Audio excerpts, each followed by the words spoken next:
Goddamn. God damn is right. Man, what is going on, everybody, man? What is going on, everybody? Welcome back to another edition of the Notorious podcast, man. Welcome back to another edition of your weekly Friday news, man. So this is episode 244 of the news, and with that, what is going on, everybody? How's everybody doing on this fine Friday evening? And yes, if this is your first time watching, you guys do not know how the show works. Every Monday, we are on here live after Monday Night Raw with Unscripted every Friday at 4 p.m. Central. And for the pay-per-views for both WWE and AEW directly after the show goes off the air with the post-show review. Man, if you guys did miss this past Monday's edition of Unscripted, that is...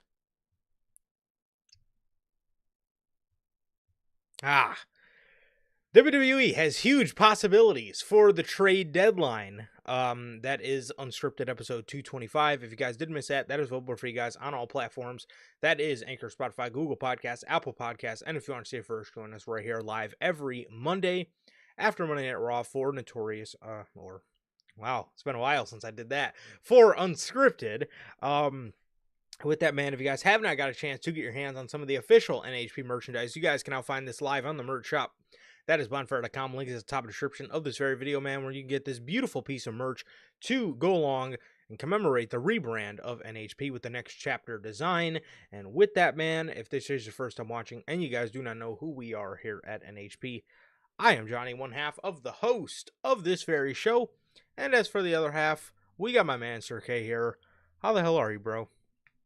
I'm doing good, man. I'm doing good. Just been chilling out, man. Been Mm. chilling out. Been a pretty chill week. Um, and yeah, it's been pretty normal. Excited for Saturday night's main event tomorrow, and I'm excited, man. It's gonna be a good pay-per-view tomorrow. Damn near a pay-per-view tomorrow. So I'm excited, man. I'm excited, and it's gonna be fun, man. But I'm doing good, like Durante always asks. How's life? How's the family? Life's good. The family's good. How's everybody doing in the live chat? How's everyone doing watching the replay? And what about you, bro? How are you doing?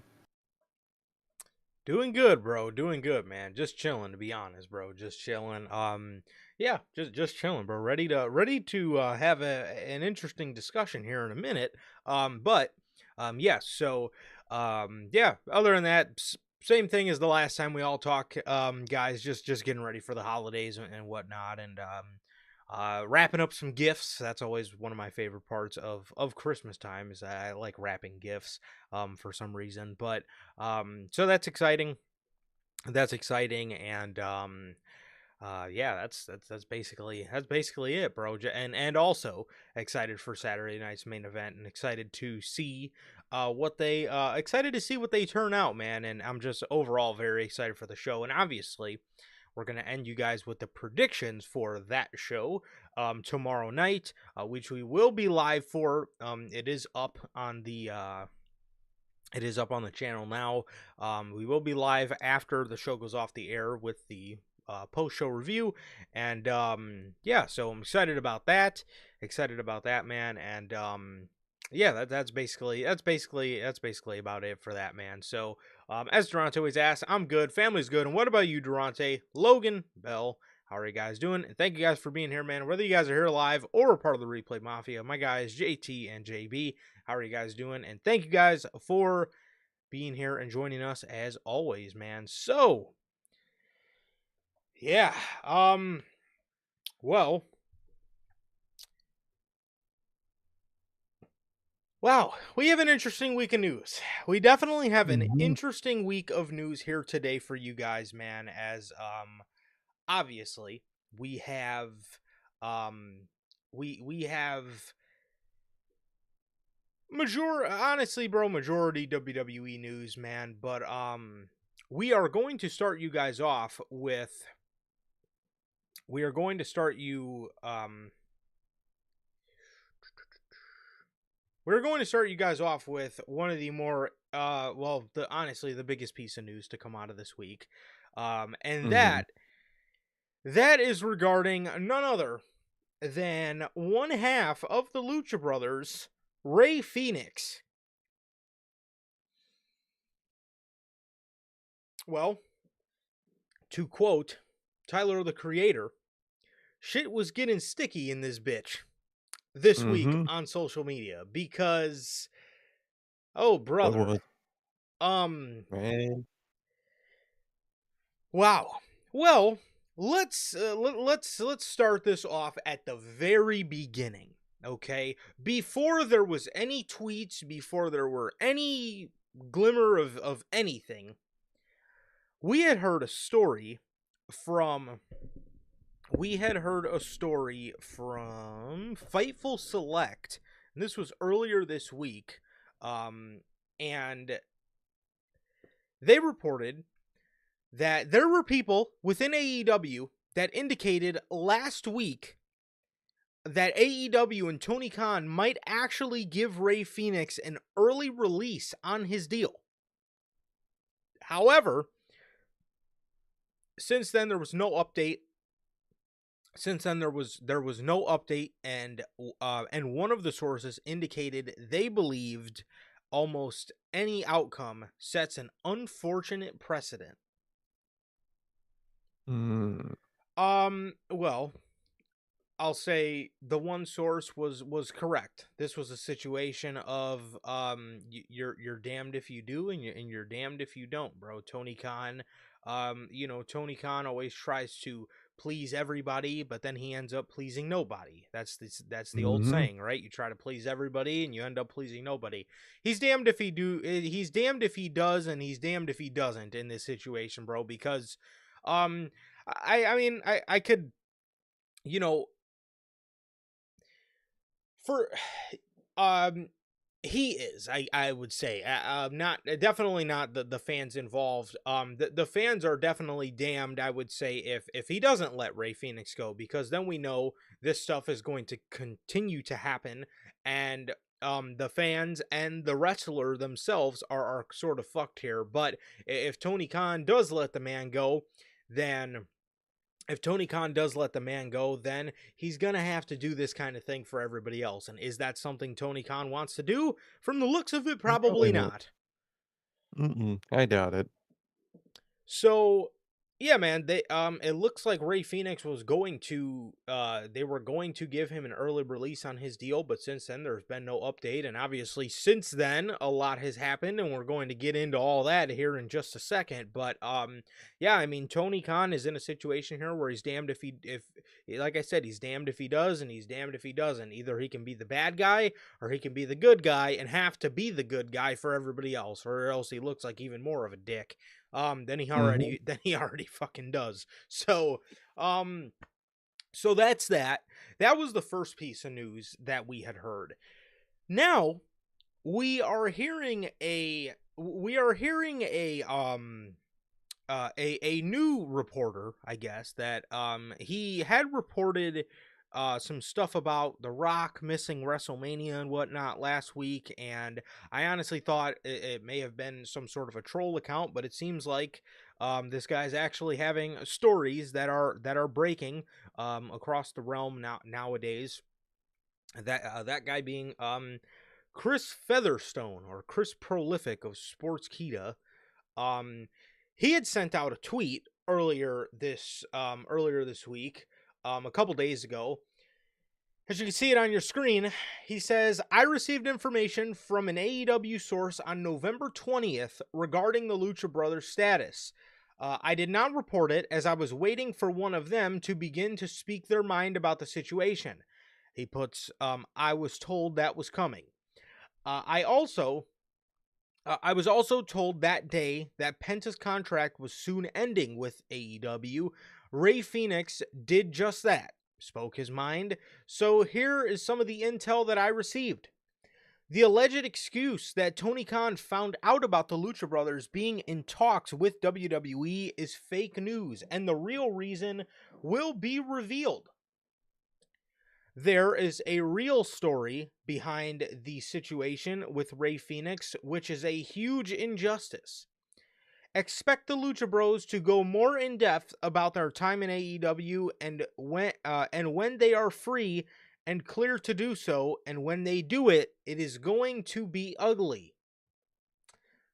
Okay, Ray Phoenix comments under this post, and he put so far the most accurate comment.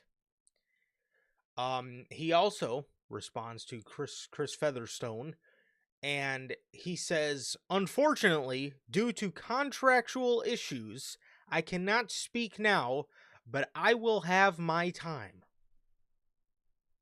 Man. Okay, so with little to nothing being confirmed, I guess, other than Tony Khan did not renew or did not roll over Ray Fenix because they went to SmackDown. What could be the real reason? What could be the real reason, you may ask? So, the very next morning, we all seen the tweets. The very next morning, all of this hits our Twitter timeline. As you can see on your very screen, Fenix tweets out, which, first off, I thought was a bit odd, just off the fact that he literally had just said he can't speak because of contractual issues. But he tweets out on the 7th at 9:50 p.m., no one stays in a place where they received inhumane treatment. That's the first one, which obviously you can see at the bottom. All of these have now since been deleted. 2 days later, he tweets out, I needed a doctor and you ignored me for months.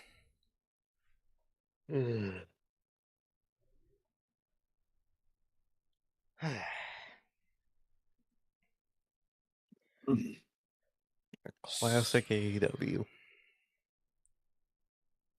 Man, this is now the third time. This is the third time we're hearing about people's health in this fucking company being neglected. This is the third fucking time. What's the saying, bro? 3 strikes and you're out. We heard about this with Miro in a tweet where he said, I was injured in September, did not see a doctor until January. Tony knew nothing about it. We heard about this with CM Punk. We heard CM Punk got injured, left the arena after Brawl Out, went home, was put on ice, did not hear from the company for 6 months, had to book his appointments, had to book his surgery. and up until that point, which was April of this year, was not fucking reimbursed for his medical.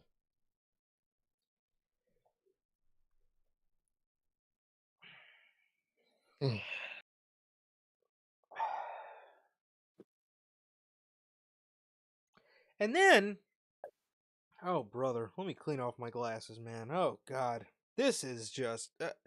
And then, news comes out. Okay, well, before we even get into all of that,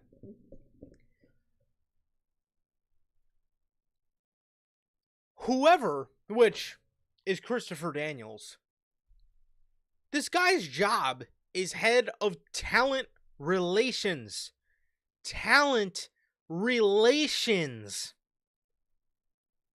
You have to relate to the talent. You have to talk to them. You have to communicate. You have to set this up, set that. That's your whole job, is to just communicate with the general talent about their injuries, this, that, when they're going to be on TV next, all of that shit.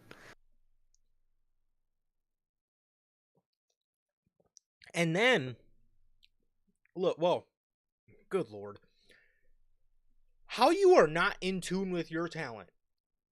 How the hell you are not in tune with your talent. Being that one of which just so happened to be the biggest star in your company.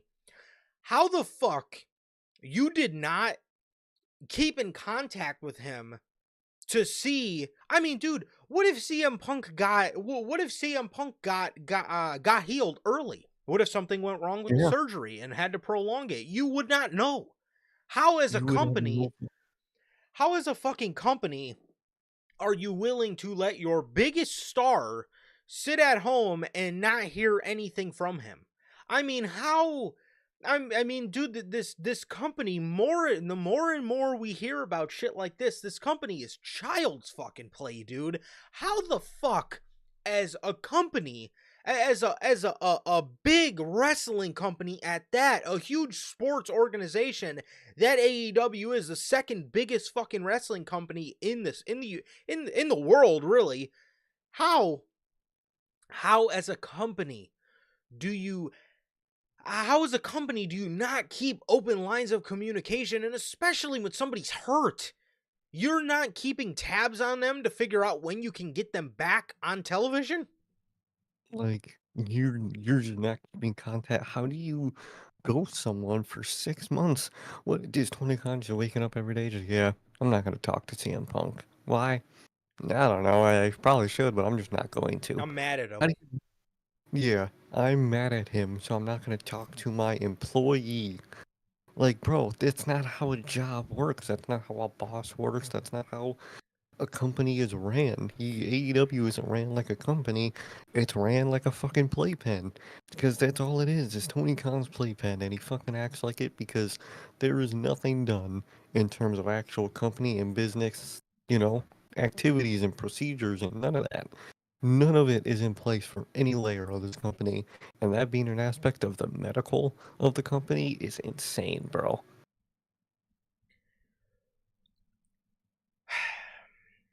It, how you do not keep in touch with people because you are mad at them, maybe you don't like them personally, maybe again, you're mad at them because of what happened with Brawl Out, or in Phoenix's case, I don't even know what there was to be mad at Ray Phoenix about.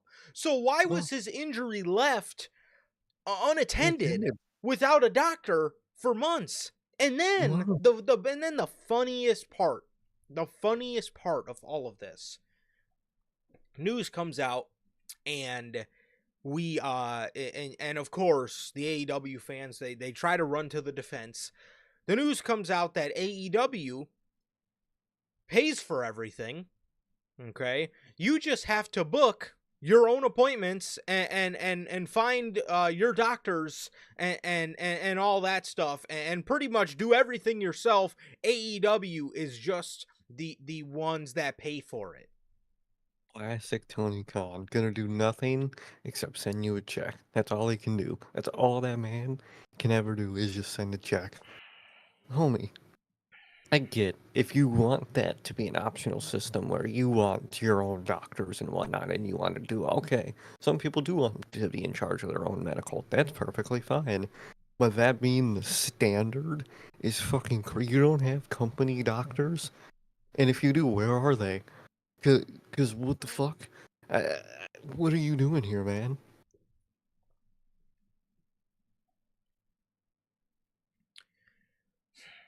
You know, we hear this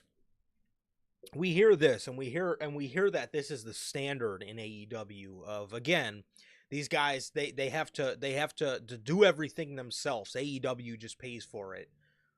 Again, I go back to the phrase child's play. Are you Mm-hmm. serious?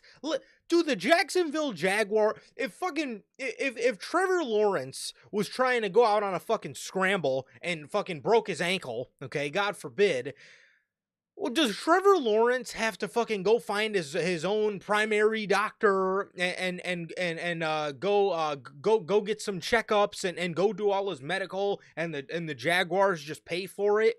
Does that happen to the Jacksonville Jaguars? Because I guarantee you it doesn't. I guarantee you they No, have team doctors, and I guarantee you once those guys get hurt, they they get are sent to those doctors. yes, they get sent to those doctors and they have surgery within the next week and a half. Okay? Okay, we'll talk about it, but Bronson Reed already had surgery. He already has had his surgery for his injury. Like, bro. When they showed Tongaloa, right after they showed his x-rays, they showed the post. They showed the Oh, post-surgery pictures of Tongaloa. He already had the surgery. They're fucking fast with it, man. It's like it's the way it works. It's okay. You just got injured. We'll get you in a week or two, and you'll start your recovery as fast as possible because that's how you run the business. That's how you keep stars. That's how you keep them healthy and keep them fucking happy. We were making fucking jokes on the gaming stream because we were making jokes about these fucking poor guys having to sit in the fucking urgent clinic over there at Advocate at the Advocate Urgent Clinic, sitting there with all the old people for their monthly checkups.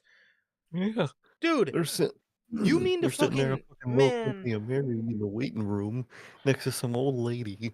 Fucking, what are you doing, bro? That's not how it works. You have to have your own. And again, if someone wants to have their own, okay. Some people want their own doctors. That's perfectly fine. But why does everybody just have to find their own doctor? That's not an easy thing to do. It's really not. Especially one that is good. Because Mm-hmm. again, if AEW wants to provide their own doctors and the talent, if they want to have the choice to say, hey, I'm going to I'm going to I'm going to go through my own doctors. That's different. But to again, like Sir K said, but for that to be the standard and for these guys to have to go out of their way to find their own medical because this guy, the CEO of a company that is fucking bathing in money. He could use money as fucking tissue paper if he wanted to. Cannot get them medical, and all he's there to do is to catch a check. I mean, dude, Like, what do you? what kind of And child's play is this company, bro? Is so you guys, you want to have banger matches and you want to I don't know, feel cool for owning a wrestling company, but you don't want to actually deal with having a wrestling company? I mean, this is like, and not even a wrestling company, bro. Sports, dude, in general. So it, you want to own a sports organization without fucking standard practices that come along with having a sports organization. So you really are just here for a graphic and for banger matches. So oh, that's you. really all you're here for. It really is because he doesn't want to run an organization. He just wants to play universe mode. That's all he wants to do is play because universe mode was nothing but matches. And that's all he does is just matches and graphics and this and that. It really is child's play. Imagine all the talent that don't live by a major city. How are they gonna find a fucking ankle surgeon and whatnot? Like, Yep. it's not easy to find. We're lucky. We live right next to Chicago. Some of the best medical care in the world. Some people they don't. They live in buttfuck America, and you can't fucking do anything about it. And you gotta fly to a big city for a doctor, for a surgeon. That's hard to do when you have to be the one to do it. That's insane.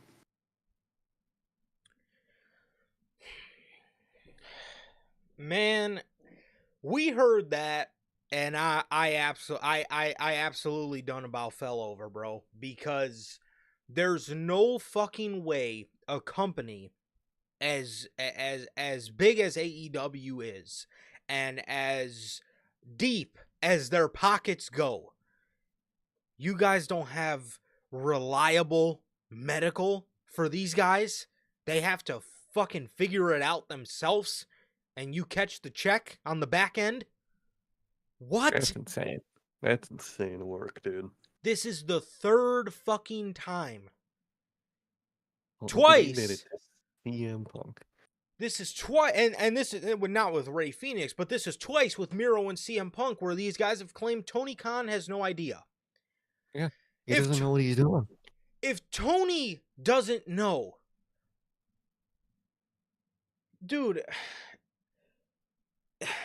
if Tony doesn't know, where is the team behind him that's Yeah, supposed to be relaying this information to him? Why what's is it? Christopher Daniels doing? And What's Will Washington doing? What's any of them doing? and for Tony to have guys like Miro and guys like Punk and guys like Phoenix, is Tony not asking? his team that he's supposed to trust to handle this shit? Where's Punk? Have we talked to him? Is he hurt? Did he set up surgery? Where's Miro? Where is he injured? This and that. Where's Fenix? Should he be back by now? When is he expect? Are you not asking your team these questions? And then that fucking points, and then to get started on his team, dude. Where you are supposed to have a team in place that you can trust, that you can fucking trust. I trust that guy. That guy's my head of Mhm. talent relations. I trust him. I trust him to keep me in the loop of what's going on. Hey, boss, Punk's hurt. He's gonna be out. Da da da. Miro's sitting in the fucking advocate and urgent clinic. He's waiting to fucking find his primary doctor. Hey, boss, Ray Phoenix. He's plotting his fucking SmackDown stuff. We're gonna put him on ice. Where are your people to relay the important information to you? Where the fuck are they? And what are they doing? He doesn't have a fucking team, man, because he has this weird mentality that he can do all. That he's the sole runner of everything, and that fucking obviously doesn't work because that's never gonna work. You can't solo run anything. That's how it fucking works. He can't. Do you remember? Again, we've heard Miro say Tony didn't know anything about his injury. When Tony Mhm. Khan was asked about the situation with Punk, do you know what he said? I don't know. I have to look into that. I don't know. You You don't. don't know. You don't. You. You. You don't know whether your biggest star tore his fucking tricep off the bone or not. Your biggest star That ever would. that you ever had. That would be. That would be like Vince McMahon saying, "Oh man, where's Cody at? What happened to him? Did he Where's Roman? did Cody get hurt at Hell in a Cell? I know his pec looked a little red, but where is he? Has anybody heard from him?" And fucking Johnny Laurinaitis goes, "I, I don't know. I we we put him on ice. We haven't. The last I heard, he was trying to find a primary care doctor to find a special to get a referral so for a fucking torn pectoral muscle strain. I don't know. Well, when did he get hurt? 6 months ago. Look, dude, how are you not talking to people? How are you? I don't understand. I don't understand how that any of that works, dude. That's insane.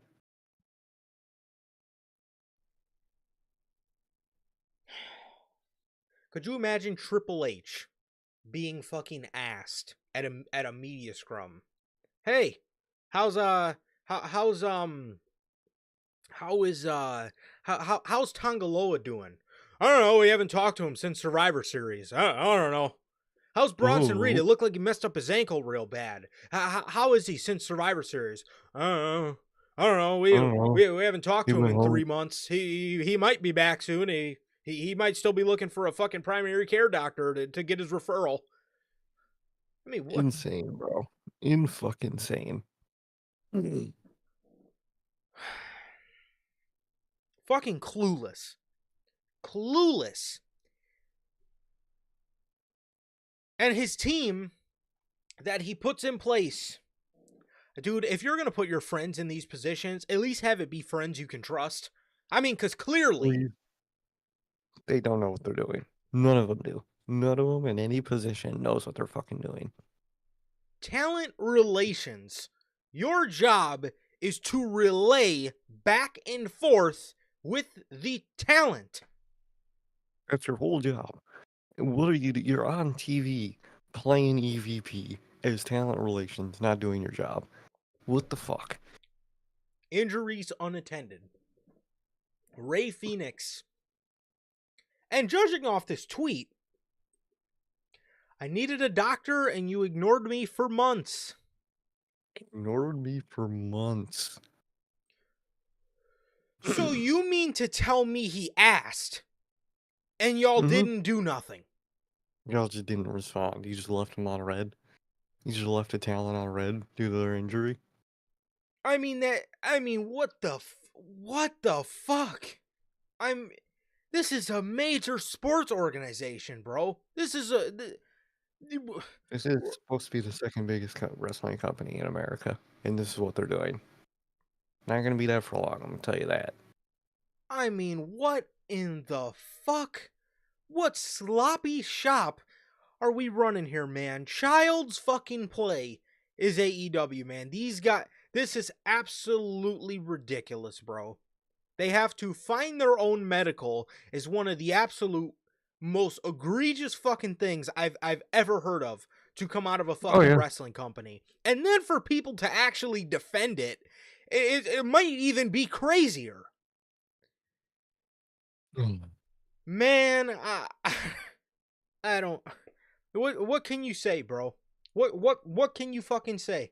What can you say? At this point, this is the last fucking thing AEW needed. And again, this is the last black eye that this company needed. And again, I said it on the gaming stream, bro, but how many black eyes can you take in a fight before you fucking crash down to the mat? It's gonna come, man, because holy shit, doesn't end with this company. It really doesn't.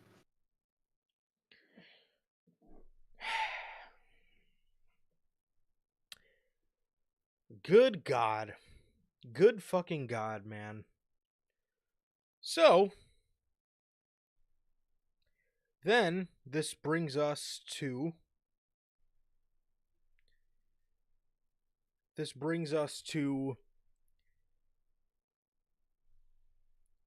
a story from Fightful about the communication between Fenix and AEW.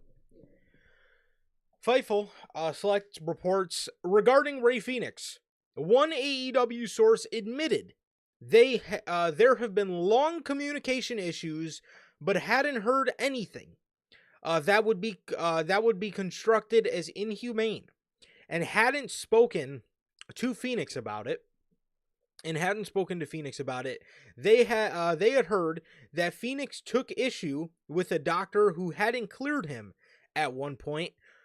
Through context on that wasn't exactly complete.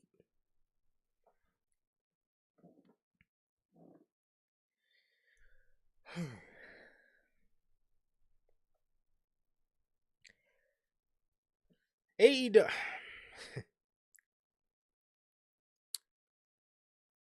See,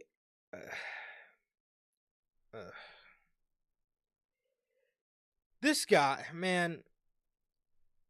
So he took issue with a doctor who hadn't cleared him at one point. No context. No context wasn't exactly complete. Okay, so look, man.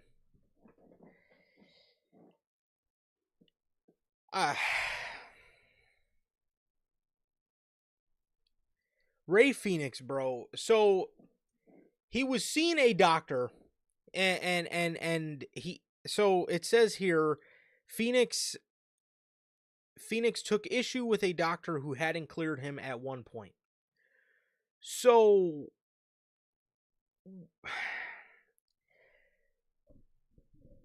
AEW, they It's just I don't get it.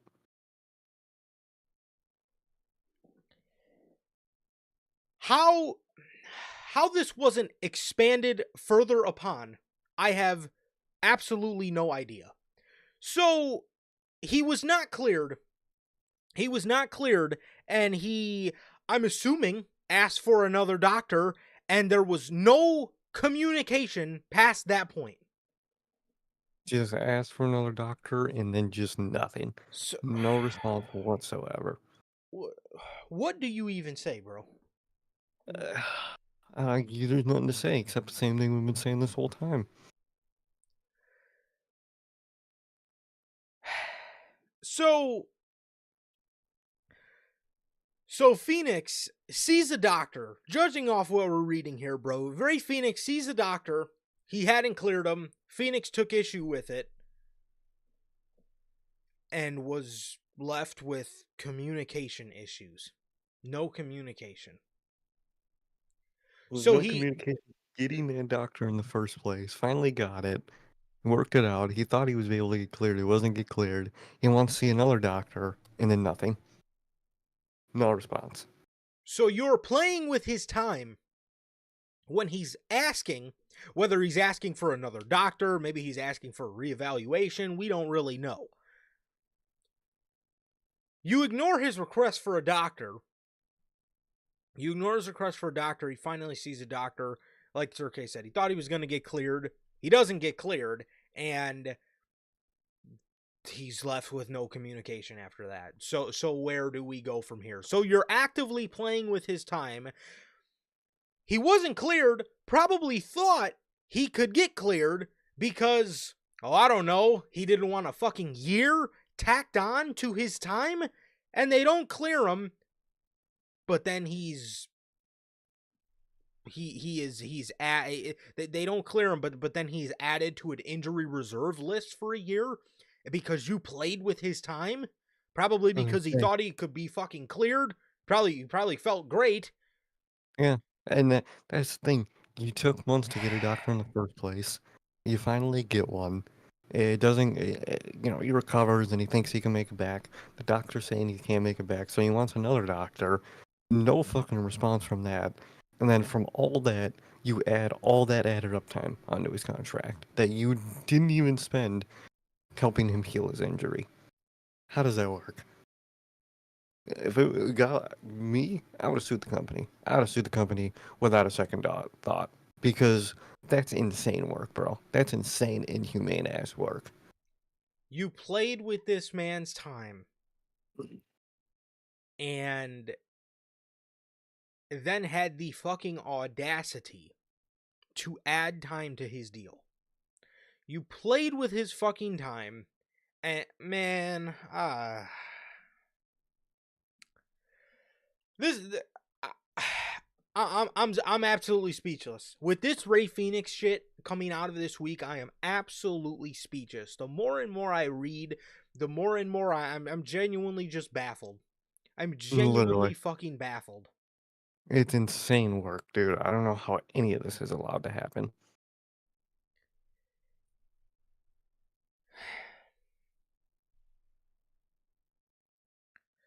Well,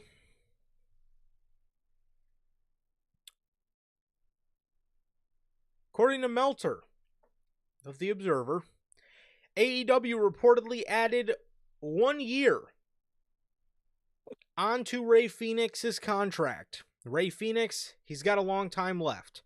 I'm not exactly sure how long, but one of his friends told me like a year as far as injury time that have been tacked on. And obviously he wants to go to WWE, and he, as of right now, cannot go. If they add a year is insane work. A year of where it was probably what, a 2 month, 2.5, maybe 3 month injury in a realistic time. Yeah. And it took a year because of your communications issues, and you're adding that year to, nah, I'd either sue or go punch somebody out to get fired. Either or. I'm either pulling a punk or I'm suing you, because that's insane fucking work, dude. Ignored this fucking guy's request. And again, like we read in the report here, I'm assuming from Fenix's standpoint, he probably felt everything was fine, and for whatever reason the doctors weren't clearing him. He wanted to see another doctor, bro, and he was met with no fucking communication issues, and then to add time for your Like, communication fuck up. that's insane. That is insane work. The, what do you say? What do What do you you say? say other than what the fuck? After the year this company has had with controversy after fuck up, after controversy, after fucking boring television, after dumbass decision after dumbass decision, reading this, I mean, My body language is very evident, bro. I'm sure you guys can tell. I'm genuinely at a loss for fucking words at how to even. What do you even fucking say? What do you even say to this? Like, it's horrible year, dude. Like you said, fucking controversy after fucking lame show, after drop storyline, after fucking drop talent, essentially, after this, after that. Horrible year creatively, and another horrible year backstage where the company just looks bad from a backstage perspective, and that's all you can think about is how poor management is. And it also kills the product, dude. So, fucking god awful, man. God awful stuff. You know, me and you were thinking back to the Adam Copeland rah rah AEW speech, the same week Punk did the interview with Ariel Helwani where he talked about AEW, and it got everybody in their feels, and then Copeland went out there to cut the promo, defending the company or whatever. Everybody remembers it. It was horrible. It was the AEW rah rah rally the locker room, I sign here for a reason speech. To think that speech was going on and this man Ray Fenix was having his request for a doctor ignored is just absolutely some of the craziest work. Simultaneously, at the same fucking time Adam Copeland was cutting that promo, this man Ray Fenix was absolutely in AEW medical purgatory. Mm-hmm. No doctor, no nothing. Just sitting there, just injured, just waiting to fucking get medical help. That's insane. You're giving a fucking let's go AEW hashtag I stand with AEW speech. Come on, bro. Come on, that's just horrid. That's horrible. And in the midst of today, I'm talking December of 2024, while all this Ray Phoenix stuff is coming out, Tony Khan is posting pictures, taking the Costco family on his private jet. Meanwhile, your talent Is left is behind. suffering mentally, Mm-hmm. and your talent is suffering medically. Nice. Nice. What a fucking what a fucking child's play this company Oh, is. pure fucking child's play, bro. Pure children running this shit. And it drags you out of the product even fucking more. It makes Mm-hmm. you hate what this company has become even more.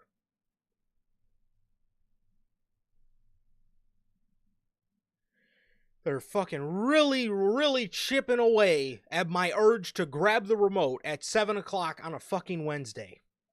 Because there truly is nothing to watch that show for. Nothing. Okay. I'm going to get to your guys' comments. Well, Bell, I'm going to get to your comments in just a second. We got one more.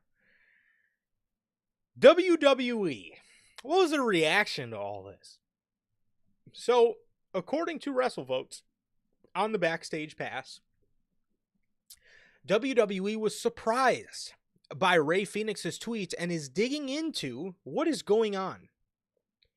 Hearing that there were those in WWE that were surprised yesterday with the Ray Phoenix tweets. Not to say that they're not interested anymore. That didn't change. Or I'm sure that didn't change. But there were some eyebrows raised over those tweets. Especially if you were going to put that out there publicly, I think WWE is going to do some digging into what is going on. The doctor one, my phone started to buzz a little bit afterwards. Just the surprise from a few WWE staffers that really didn't have a pulse onto what may or may not be going on over there with Phoenix. Yeah, that should come as a shock to people in WWE because that should not be normal. Mm-hmm. The AEW fans, to talk about them, to give them a little shine for a second, they think that it is of Uh-oh. the realm to them. Ray Phoenix blew it. in WWE. He blew his chances He after blew the it. tweets. He blew it. Good lord. Fucking Tony Khan blew it. That dude fucking blew it. He blew CM Punk, Miro, Lucha Bros, talent after talent, man. Cody fucking Rhodes. Oh, maybe, genuinely, maybe in the next 2 years, the Elite too. I wouldn't be surprised. That is insane. MJF. Bro, And look at Adam Cole. What? He blew it. he fucking blew it. Good lord. Um, I mean, I'd be shocked too if I was. Yeah, I mean, they think we're all shocked reading that shit because I don't know how a company operates like that. They're probably sitting there thinking like, "Damn, how how does that happen?"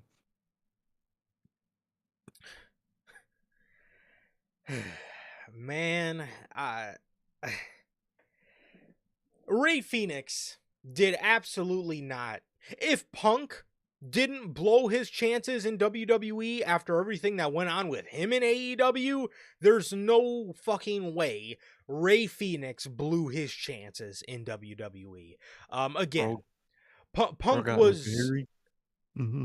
Punk was about the biggest gamble WWE could have taken, and they look like fucking. They look like absolute brainiacs coming out of that. I mean, they played AEW like a fiddle, bro. Every 2 months you get the story. Punk is a saint in WWE. He's great to the talent. He's a fucking like dude. It's the great. It's hilarious, bro, because he was literally choking motherfuckers out in AEW, and he gets to WWE, and he's described as a saint. Fucking insane. Environment is everything. It 100% is, bro. It 100% is, and again, when you're in an environment that is ran like fucking child's play, you're probably not going to be too happy with that. And you're probably going to be more willing, again, not saying that it's right or wrong, but you're probably going to be more willing to get pissed off, and you're probably going to get annoyed a lot faster and be more snippy because shit around you is not good. And speaking of CM Punk, dude, we just heard that. We just heard that with Trick Williams. Trick Williams is just saying, I was a little leery about meeting CM Punk because we heard about him in other places. But he goes on to say, man, he's a huge help. I love him. He's a genuine guy. I mean, it goes to show, bro, your environment can say a lot about your Hmm. situation, bro. And in Punk's case, it's the obvious, man. So, um, yeah, it goes to show. But okay, now for so that's everything with Ray Phoenix, man, and I looking at the tweets, bro, was just absolutely appalled. And then to conspiracy theorize for a second here, now all the tweets are deleted and Hmm. everything is gone. Hmm. And the only thing I can hope out of this, the only thing I can hope out of this is if Phoenix is the only thing I can hope out of this, man, is that Phoenix got let go from his Hmm. deal in order to sign an NDA. Now, this does suck that he has to sign an NDA, but if that's what he had to do to That's get what he out had of to his do. deal, then that's what he fucking had to do. And pretty much we all get the gist. Okay? We all know. Yeah, well, Ray Phoenix spoke about as much as the truth as humanly possible, but again, really, really, really, really is funny. It really is funny that Tony Khan used to love to make fun of Mr. McMahon for hiding behind money and hiding behind the NDAs and hiding behind all this stuff. And Tony Khan lives, he lives, and he fucking dies by the NDA, bro. What a joke. Hmm. It's such a fucking joke, dude. Hey, I mean, we keep talking about it, but fucking, he was gonna give fucking Ryan Nemeth an NDA. How many do you think that company has? Probably genuinely over a dozen NDAs of just various reasons and people and all of that. It's insane, man. The Jericho stuff, the fucking, all the Punk and Elite stuff, man. it's insane, all this injury stuff. It's horrible to see, man. It's horrible to see. And if he did have to sign an NDA, at the end of the day, we'll probably hear from the next person that goes through this. So it's not like it's probably the last time, unfortunately.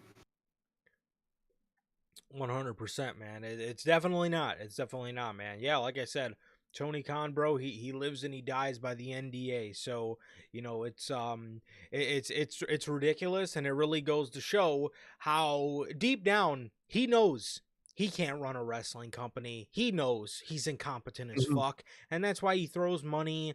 The fact that you were going to give Ryan Nemeth years worth of salary just for him to hide the fact that CM Punk kicked him out of the locker room, and that CM Punk told him he wanted to, they were going to take this outside if he had a problem, and all the other stuff. The fact that you were going to put an NDA on him for that is Hey, just, I mean, what the hell, bro? I mean, it really goes to show he will hide behind it, he will live by that shit, and he will die by it. Is the NDA, bro. So yeah, how ironic. literally, so ironic. Um, yeah. So again, we don't know, but what we do know is the tweets are deleted, and I think we all got the point, though. So Yeah, we go. you're not really gonna change that. But if one of these idiots at his media scrum does not fucking ask him about Ray Phoenix, then Well, that would make AEW it. just 100%. They're not journalists at all, and if Tony Khan doesn't want to deal with the question, then he should just never do a media scrum ever again. Yeah, 100%, man. 100%. But yeah, I mean, enough is enough. Enough is enough, man. You wanted to be the owner of a wrestling company, man. Well, okay. Well, now it's time to answer some big boy questions. Um, I don't know. Again, man, Mm. if one of these people do not ask him about Ray Phoenix, which I don't expect them to, but No, they're just absolute idiots, bro. no, they are. So did Tony Khan shut Ray Phoenix up? Was there an ultimatum? Did he threaten him? Without letting him out of his contract. It's gonna be interesting to see, and I'm definitely interested to see, and we're gonna keep our eye on it, bro. But yeah. So Bell says, did anyone forget about that guy that got injured and fired, only for Tony Khan to say he'll bring him back once he's recovered? That was Anthony Henry. That was he Yep. from the Workhorsemen. And I don't know if he was ever brought back, but the fact that they fired him while he got injured probably goes to show Tony Khan probably didn't know he was injured either. And he Mhm. fired him, he released him, and I mean, just again, bro. You don't want the responsibility of owning a sports organization, then don't fucking own one. And if you do want to own one, take care of your fucking people, bro. And Mhm. yeah. And then she says, Punk compared the two systems. If you remember, he said he had to do everything in AEW, and in WWE, when he got injured, they had everything sorted out a couple days after the Rumble. Yeah, I remember that. I Yep. remember. Typically for surgery, these guys got to wait like a week and a half for like swelling to go Yeah, down and like, all that type of obviously. stuff. Um, Mhm. and again, look at Tongaloa. This guy competed on Saturday, and by that Friday, 6 days later, we were already seeing post surgery pictures, which was a goated picture, by the way, of him just standing in physical therapy and post surgery. Mhm. Yep. Exactly. Bronson Reed, we just seen pictures of him. He just got Yeah. his ankle surgery or his foot surgery. We I already mean, seen the post-surgery, like, always, bro. it's a fucking joke. This company is a fucking joke. And it continues to become even more of a joke the more we fucking hear about it. It's a joke, bro. Mhm. Child's fucking play is AEW. speaking of child's play, Willie Mack. Willie Mack was pulled from upcoming GCW shows. More details have emerged around the GCW and AEW relationship. This is according to The Observer. This is the GCW side of it. Willie Mack called them up for Saturday. It's a late deal, and said that he was pulled from the show by AEW over the Effie situation, which, you know, Brett Lauderdale, the owner of GCW, even stated Effie can say on his podcast, because his podcast is not a GCW thing, and he's Mhm. not going to tell people what they can and can't say outside of work. I mean, Yeah. he said, Brett said himself, Effie's podcast is not promoted by GCW. It's not, he can say whatever he fucking wants on there. So anyways, just a side note. He said, so he called him up and he said he was pulled from the show by AEW over the Effie situation. So Brett Lauderdale, really upset, calls Sanjay Dutt at AEW and goes, "Is this true?" Sanjay Dutt says, "It's absolutely not true." So Brett calls up Willie Mack and he says, "Well, I wasn't." He says, "Well, I wasn't pulled. I was specifically not pulled, but Christopher Daniels made it very clear I shouldn't go." From an AEW standpoint, they are saying that nothing like that happened and Willie Mack called them and asked if it would be a problem to go, and they said you can go. Maybe he took it the wrong way, but AEW was very, very clear, and it looks like Sanjay told Brett the same thing. They are not pulling Willie Mack from the show. He is under contract. There, and he's not wrestling Saturday. There's two different sides of the story, and ultimately it was Willie Mack's choice. He was he pressured, or did he do it on his own? I don't know. Where is the fucking communication? Mhm. No one knows what's going on. Sanjay Dutt don't know. Fucking Christopher Daniels is just probably doing what Tony told him, and is to tell Willie Mack not to go. Bro, what are any of you guys doing, bro? Sanjay Dutt doesn't know what's going on. Willie Mack doesn't know what's going on. Christopher Daniels is, doing the old, we're not telling you can't go, but it would be a bad look. Dude, give me a fucking straight answer. Can I go or not? Because if I'm going and it's going to be held against me, then that's one thing. But if it's not, I'll go. Mhm. Give me an answer. I mean, Like, what are we doing here, bro? I mean, what? Oh my god, what is? I mean, this is multiple fucking times now with communication in this fucking company. oh, it's insane. It's everything. The communication for every situation is horrible.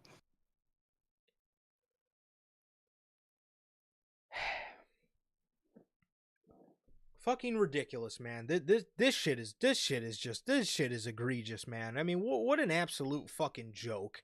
What an Mhm. absolute joke, man. Um That is the story on Willie Mack being pulled from GCW, or lack thereof, or who fucking knows. Who knows? One guy says one thing, the other guy says no. The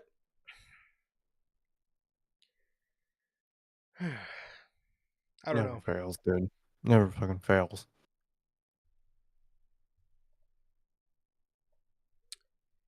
Well, many within AEW are appalled by Tony Khan's decision to book Tony Storm's in-ring return for Rampage.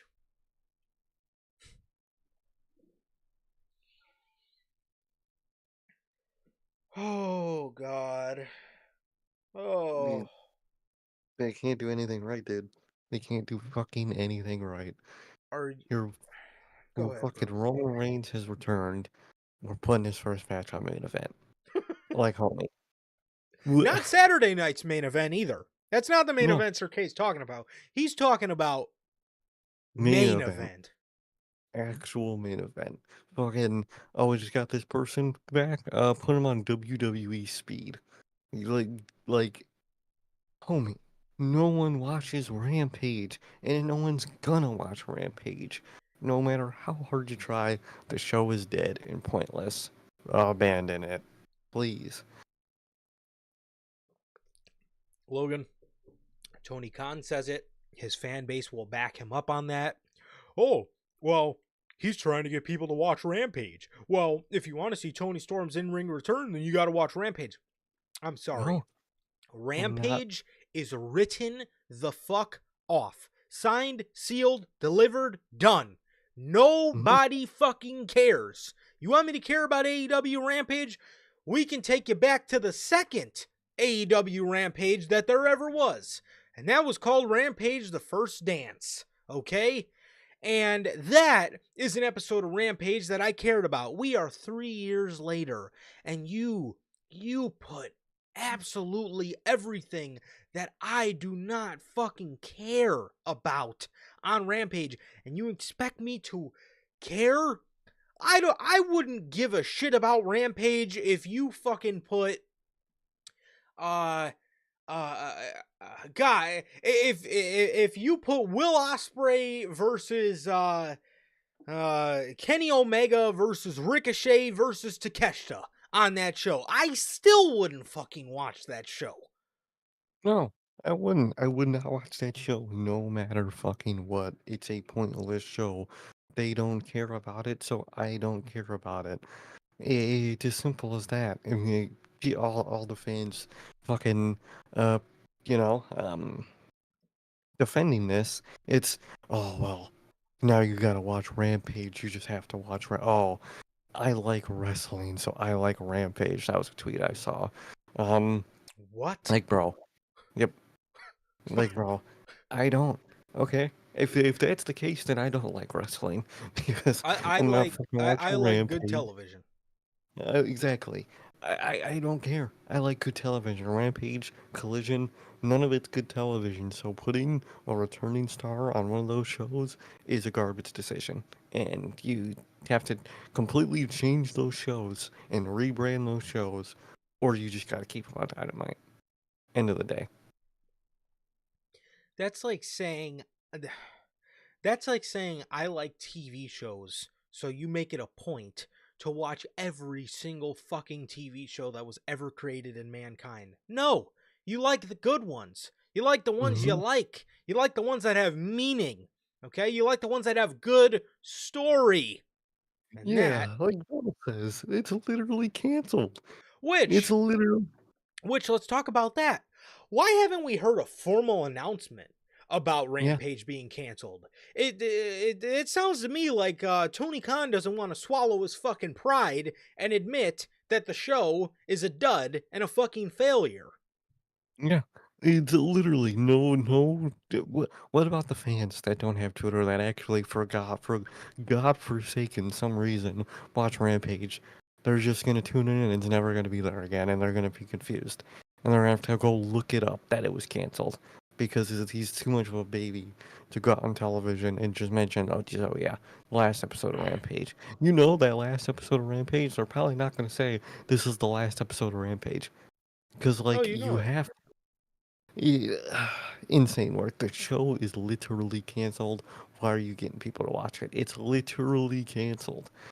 It's gone. All It's the gone. all they're going to do is going into the new year. They're going to talk about their simulcast, and they're going to have Dax and Cash Oh, promoting the simulcast and promoting a the first Fight for the ever pro Fallen wrestling. show. And out there promoting a Fight for the Fallen show that absolutely has some of the worst ticket sales known to mankind. Re real good for that charity, man, that they're probably gonna get no fucking money because no one's fucking going to these shows. Fucking great charity work for you. Good fucking lord. Just so I have to hear, it's the first sports simulcast. Warner and Max. And they, dude, I don't give a fuck. I don't give a fuck. I don't. I have to pay to watch the pay-per-view still. I don't give a fuck. Your deal, if it's a failure. I don't care. Tony Storm made her return to All Elite Wrestling at Wednesday night's AEW Dynamite Winter is Coming. Instead of making a big deal out of Tony Storm's return, though Khan simply booked Tony Storm to take on Harley Cameron on AEW Rampage. Addressing the odd decision, Brian Alvarez noted on The Observer that many within AEW were appalled, but Tony Khan simply does whatever he wants. Do you know how many people I've talked to in AEW yesterday, and every last single one of them may not even or oh, my bad. Do you know how many people I've talked to in AEW yesterday? Every single last one of them, august may not even be the right word, appalled that Tony Storm's return is on Rampage. I swear to God, this is true. You could have had 200 people lined up outside Tony Khan's door last night, one by one. All 200 of them would have gone in there and said the idea is stupid.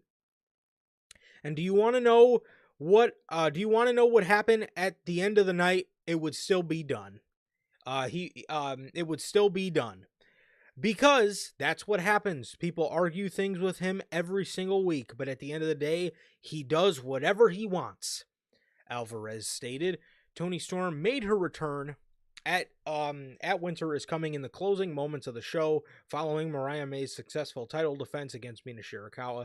Storm had been off television since dropping the title to May at August's All In London pay-per-view.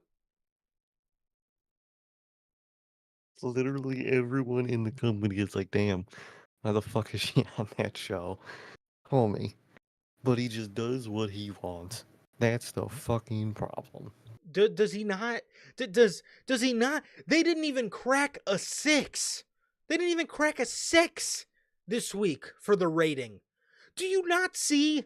I mean, are you so fucking stupid you can't even fucking fathom it? I mean, bro, do you not see the problem here? Every time he does what he wants, it's fucking ridiculous.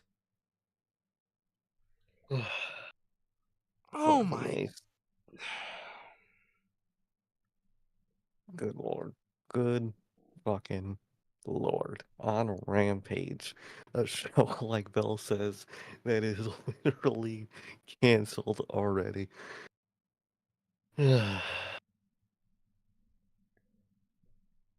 Nice job, Tony. You have about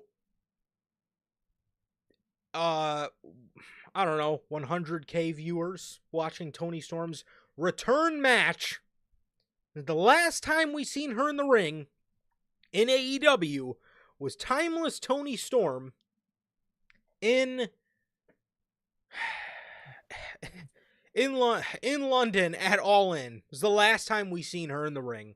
And the next The time we see her one in the ring is against Harley fucking Cameron at at Rampage. Yeah, you mm, know, let's have Roman Reigns return to the ring. But I got an idea.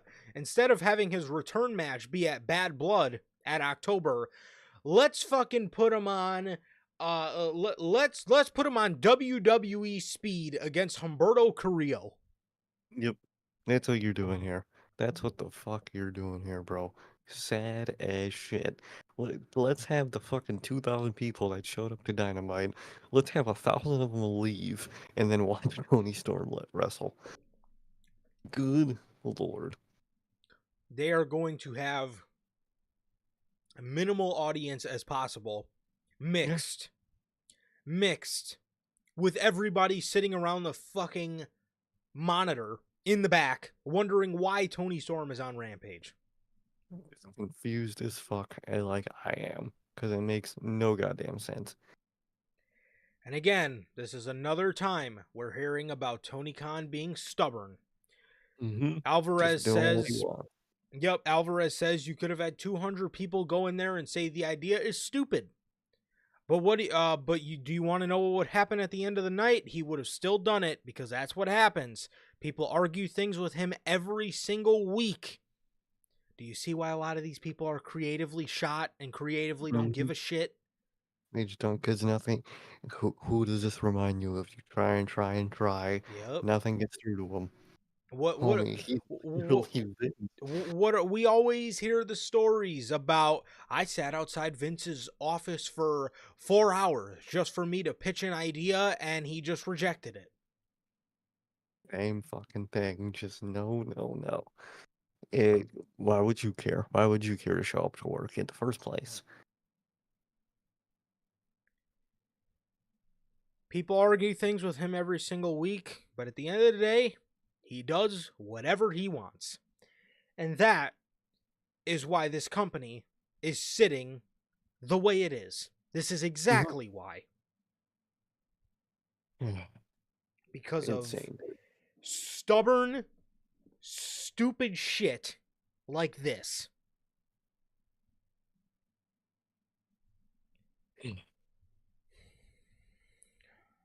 So now to talk a little bit about positive news for AEW, but at the Ready end to of the this? day, this could have a at the end of the day, this somehow, some way has a negative effect in the long term. The Observer reports after Monday's public on sale, AEW has already cleared the 1.25 million mark in ticket sales for All In Texas. The number is now their all-time highest gate in North America and the third highest gate in company history behind the first two All in London events at Wembley Stadium. This is great. This is great news for AEW, but all this does is tell Tony Khan whatever he's doing on Wednesday is right. Mm-hmm.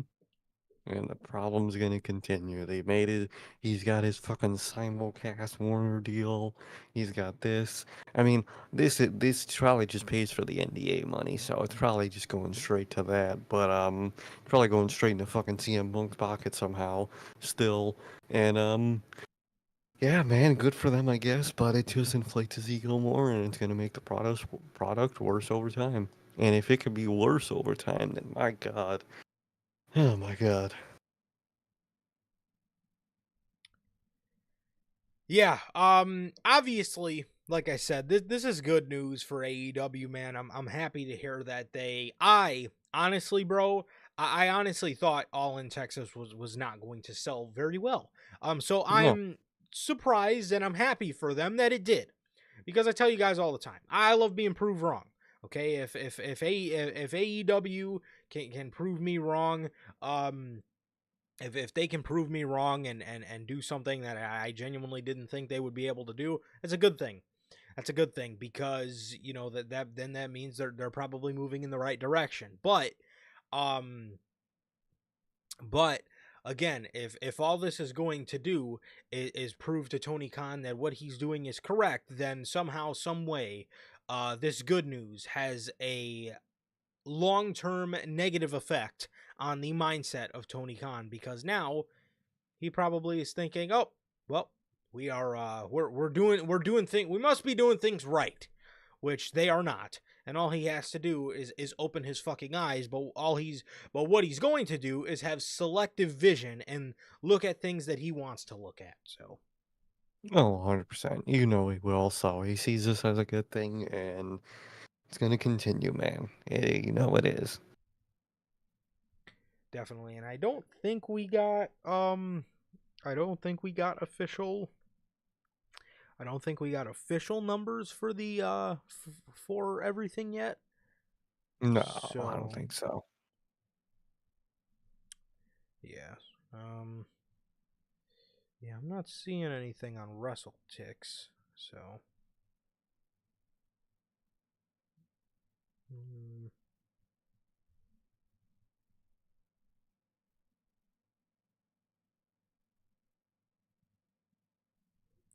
Yeah, I'm not seeing anything from them yet. So it looks like we haven't gotten. It looks like we haven't gotten any concrete numbers yet to share with you guys. But when those do become available, we will definitely share them with you guys. Definitely. So that yeah, so that is the news on the All In gate and how they're doing in terms of the gate for the show. So yeah, man, and that is uh yeah, that is everything regarding AEW here for the week. That is everything regarding AEW, man, and all the negativity to come out of the company because nothing can seem to fucking go their way anymore, man, and that is for a reason. Um Hmm. Now, just to take a second, man, to talk about the official sponsor of the Notorious Heels podcast, man, W Energy.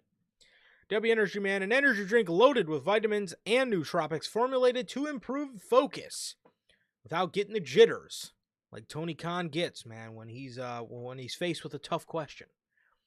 W Energy is a clean energy formula that is sugar-free, zero-calorie, free from fillers and artificial colorings, with 150 milligrams per serving. You can get your W Energy products today with the link below and barcode NHP at checkout to save yourselves 10% on your order, man. So, huge shout out to the official sponsors of the Notorious Hills podcast, man. W Energy. Shout out to them, man. Really shout it out. Fucking, they're always needed nowadays, but the state of AEW, man, and they're fucking great too, man. So thank you guys.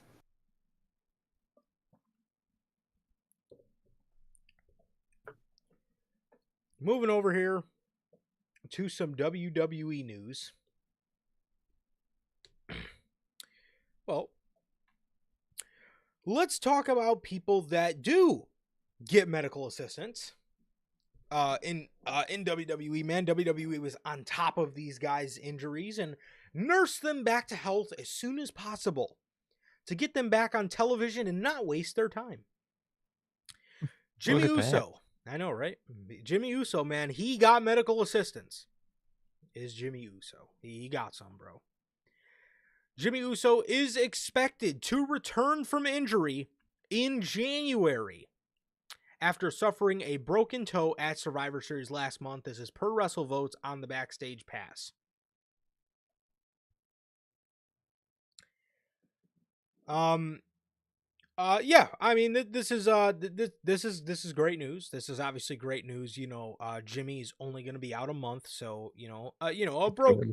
broken toe overall is not, I'm sure it hurt like a bitch, but it overall is not, the most serious of injuries, man. And he's going to be back in a month, and they're going to continue doing what they're doing with the OG bloodline stuff, and it's going to be a good time, bro. And I'm excited for it, and I'm happy to hear happy to hear that Jimmy is only out for a short period of time, though it sucks he had an injury. So I'm excited to see him back. Definitely, man. I'm excited and I'm glad it's a nice, short and sweet and um, you know, from the company's perspective, actually worked on injury, man. So I'm glad it's gonna be nice and short, thankfully. Definitely, bro. Speaking of another guy that got injured in the War Games match, I'm not talking about the infamous the GOAT Tongaloa. I'm talking about the other guy that got injured in the match, man. Bronson Reed. Another guy that did receive immediate medical assistance for his injuries. Bronson Reed is expected back from injury around May or June. WrestleVotes say on the Backstage Pass, Bronson, I believe they're targeting May, if not June. Damn. You know, this injury breaks my heart for Bronson Reed. It really does. It really does, bro. Bronson is, is receiving one of the biggest pushes, on Monday. And in the business as a whole, he's one of the guys being pushed the hardest. And this just so happens to be at a time, bro, where WWE is going into some of their biggest times of company history. I'm talking international Raws, international SmackDowns, Raw on Netflix, WrestleMania 41. They got Elimination Chamber in Toronto. They got, Rumble in Indianapolis. Huge time coming up in just a few short weeks here for WWE.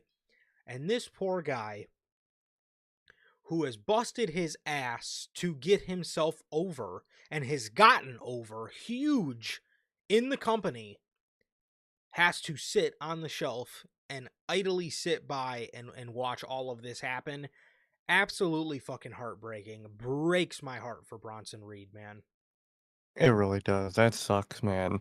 You always get your injuries when you're at the fucking when you're being used like crazy. They got big plans for you, and that always fucking sucks, man. He's gonna miss Mania season. Looks about it, looks around it, and Mm-hmm. that sucks, man. That sucks, and I hope 2025 is his year, man. I really hope so. And it sucks that he's coming back around May or June, because if I'm giving a guy to maybe be an early prediction for a King of the Ring, Be perfect, dude. Bronson Reed It'd be would have been perfect. amazing for that role. Mm, he really would have, man. So yeah, I don't know, man. I don't know, but it sucks, and it genuinely breaks my heart for Bronson Reed, man. He's an incredible performer.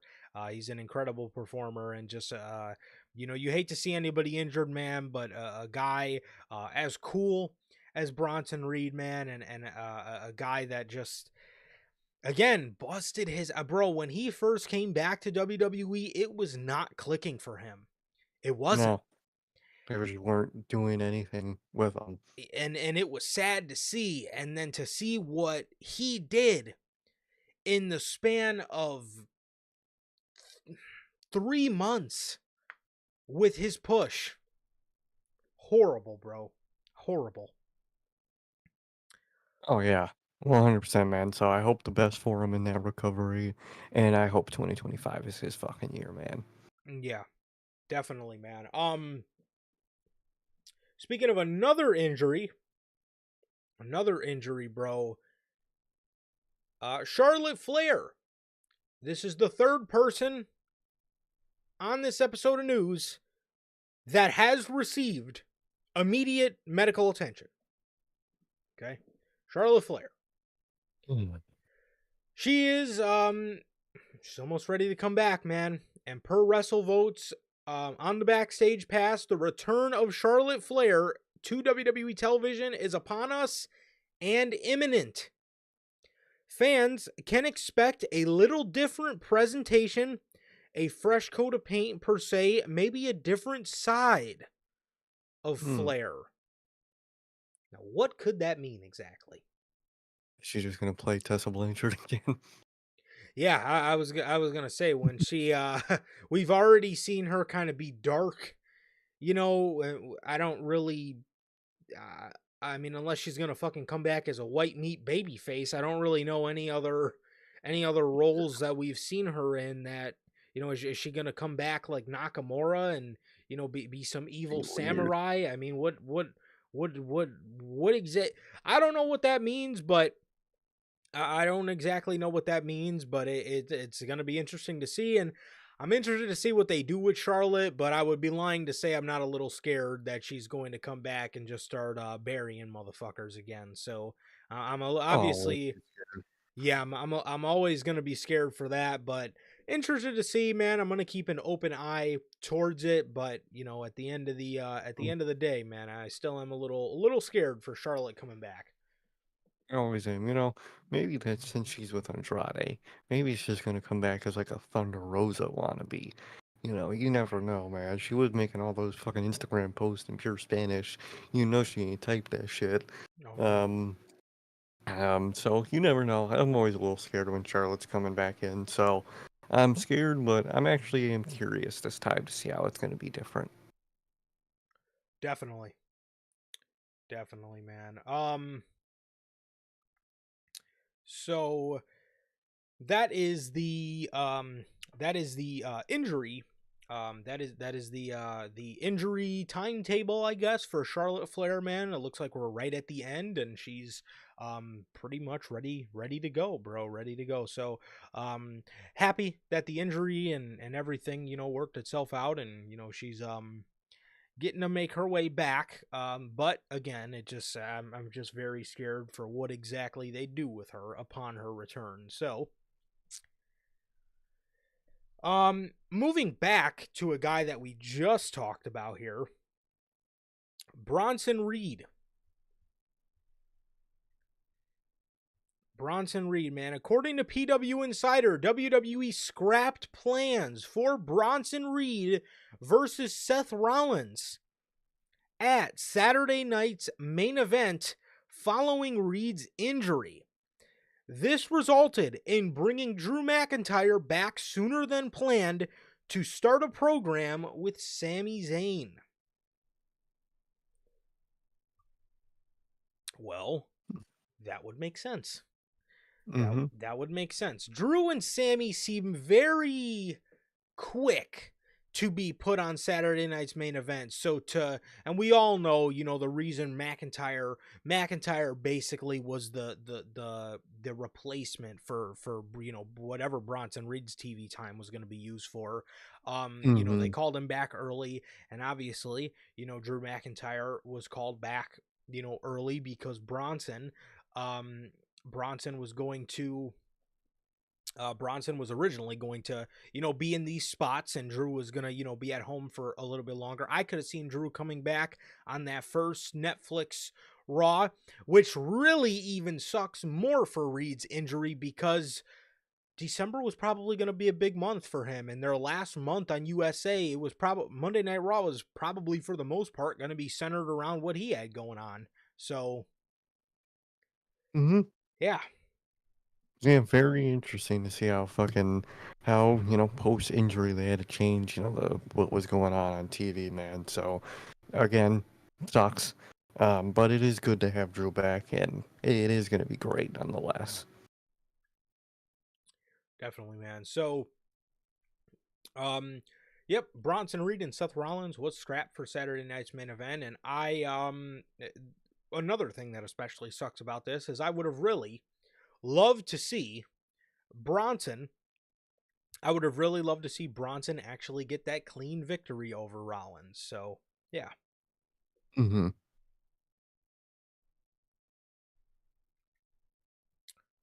So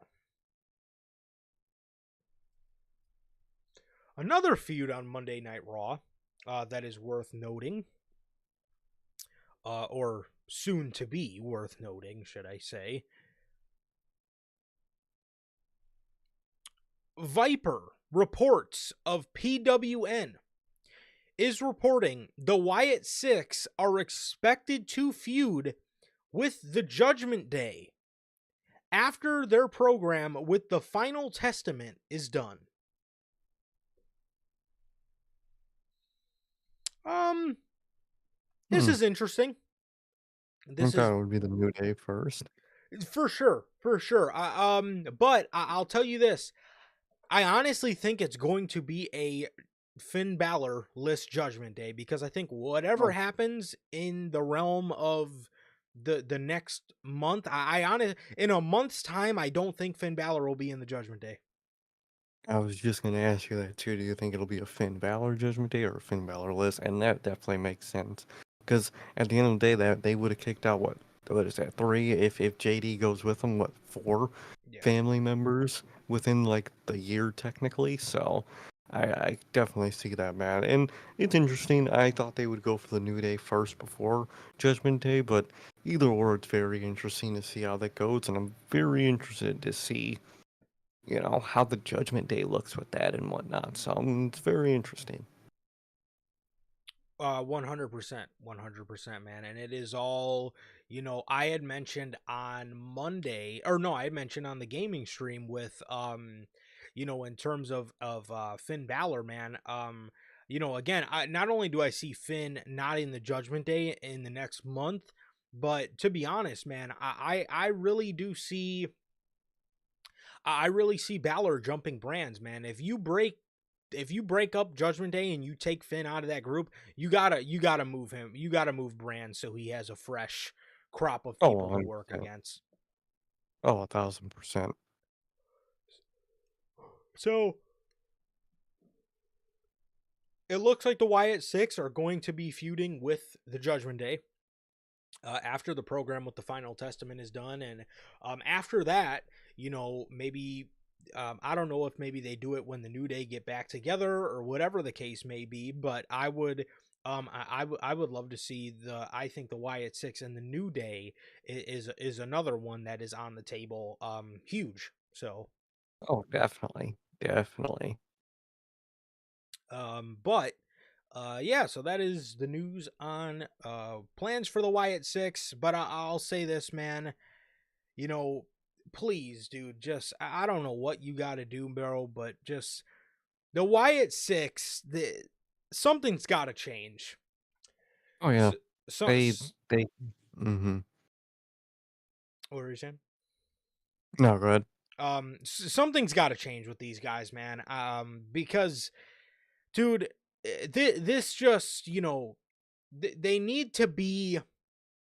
Well, People. for yes, you need to humanize them a little bit because and they need to be on the show a little bit more because Mhm. the Wyatt family, treat the Wyatt Six exactly how you treated the Wyatt family in every way other than the booking. Okay, the Wyatt family were on TVs, they were regulars on TV, they were, a big part of television, they were a big faction on the show.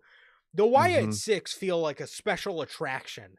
You know what I mean? That you just pull out They're when all there. exactly. It seems like you just pull these guys out when you want a cool hooking point for your show. They need to be regulars, and for the love of God, take that fucking mask off of Bo Dallas. Please, like, dude, being people and actually being like again people is everything, man. I mean, that's what made the original Wyatt family so cool, is that they were just a bunch of backwoods fucking swamp people that were just creepy dudes. It was just a bunch of creepy ass eerie dudes, and that was fucking great. The best parts of the Fiend were the dynamic with um Funhouse Bray, who was just a dude, and the Fiend. That dynamic is what made the Fiend the Fiend. That's what made it all cool. And I think that's what you need to capture here is the human side of it. They need to be people. They could be weird. They could be eerie. They could be, the whole family thing is really awesome, and I like that. But they need to be people at the end of the day, not these caricatures of just cartoons. That they need to be actual people that go out there and act like fucking people. Please, for the love of God. Yeah. Yeah, you absolutely you need to humanize these guys, and it all starts with taking that godforsaken mask off of Bo Dallas's face because Mhm. it needs to go away. They're never going to survive with him with that gimmick, man. I'm sorry. Uncle Howdy is a cool perspective, Cool silhouette. That's all yes. it is. It, It's it a is silhouette. him out there wrestling with that shit, man. It's never gonna work. It's never going to No, work, man. I'm telling you right now, man. It never will. It no, never will. it's a ceiling. Yep. And I don't know what they need to do to fix the Wyatt Six, but it needs to happen, and it needs to happen fast, bro. Because you need people to care about this group if you want it to go anywhere. Exactly. Um.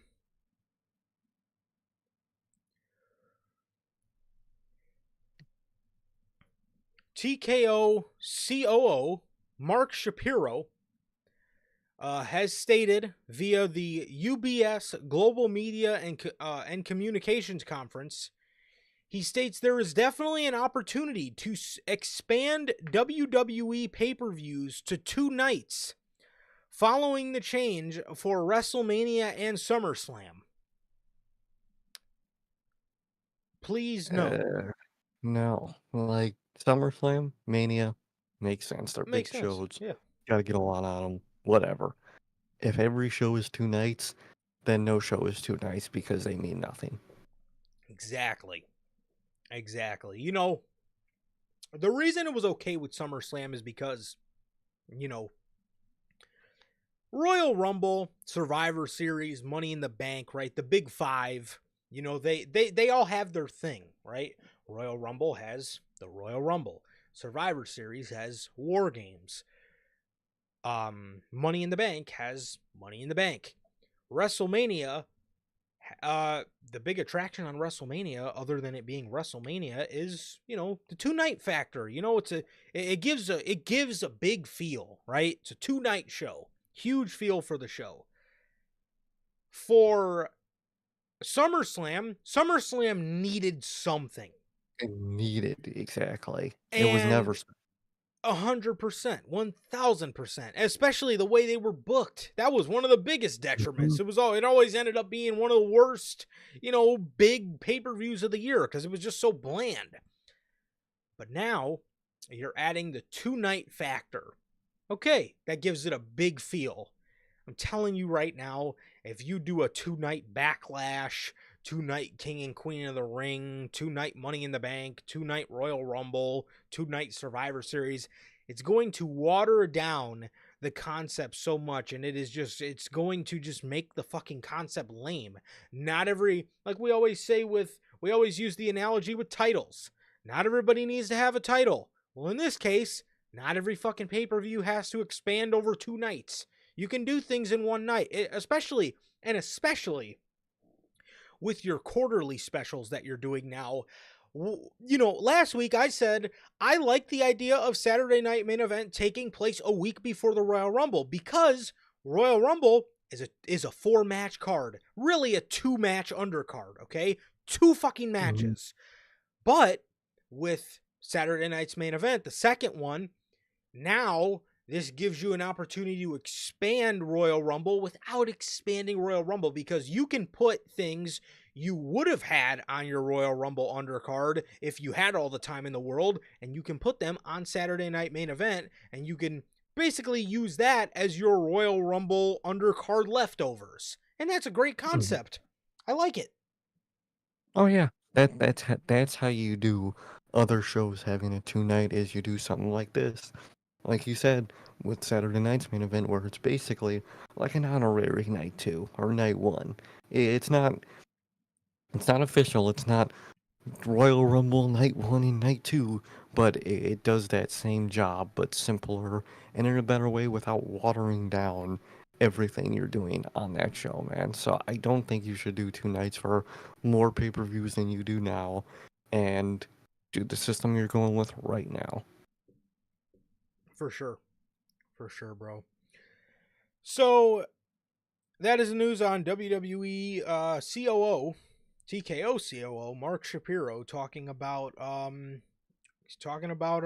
the possibility of 2 nights for all pay-per-views, man. So I don't not really rocking with that concept. However, moving over to the litany of news for Monday Night Raw. So let's start off with Monday Night Raw on USA before we get started on Monday Night Raw on Netflix. So, according to WrestleVotes, WWE is preparing a special send-off to honor its lengthy partnership with USA Network. They're not shortchanging Houston at all, the report noted. There has been a lot of work to go into the finale of Raw on USA. It has been a long time they've been on that network, and they're going to do a nice send off, a memorable farewell tradition. Um, will be on December 30th, 2024. I think it's only Very nice. right. Yeah, exactly. You gotta have send off. You can't just, you can't just never acknowledge that something's gonna happen to WonyCon. And it's good to say because good to see the fans that don't listen to wrestling news and whatnot. Fucking, they might not catch all those Raw Netflix commercials. They might still think it might be on both. So it's good to tell them, The hey, it's simulcast. moved. A simulcast, exactly. It's not a simulcast. That's only AEW. Um, and it's good to tell people what's going on and what's moving and all that. So it's good to send it off, dude. Absolutely, man. And you know this was crazy to me, and honestly, bro, until I read this report, it didn't even hit me. Cause like, bro, everybody's looking so forward to like Raw on Netflix. That is like when I seen this report, I took a step back and I was like, wow. Like I feel like in that moment it hit me. I was like, wow.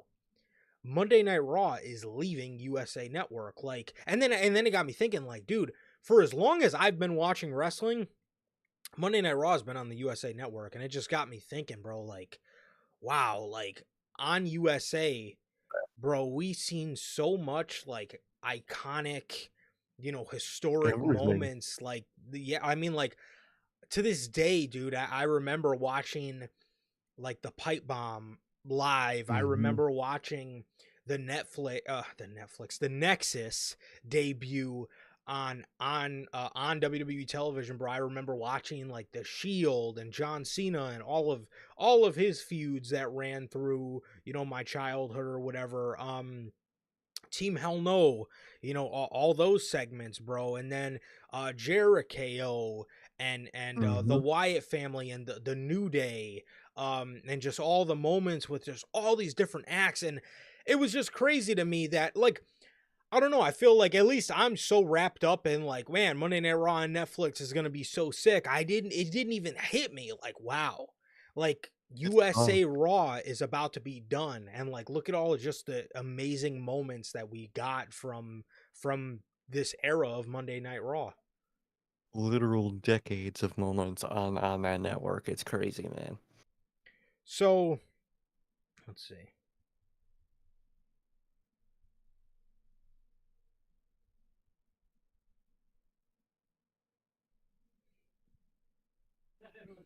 So yeah, Monday Night Raw has been on the USA Network since January 11th of 1993.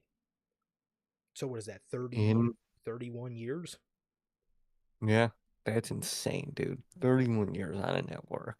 That's fucking crazy. So so from 1993 to 2000, they were on USA. From 2000 to 2005, it aired on TNN, which was rebranded as Spike TV in 2003, and then from 2005 to modern day, they've aired on the USA Network. So there was there was a 5 year break, in those Mhm. 31 years, but other than that, um, In USA.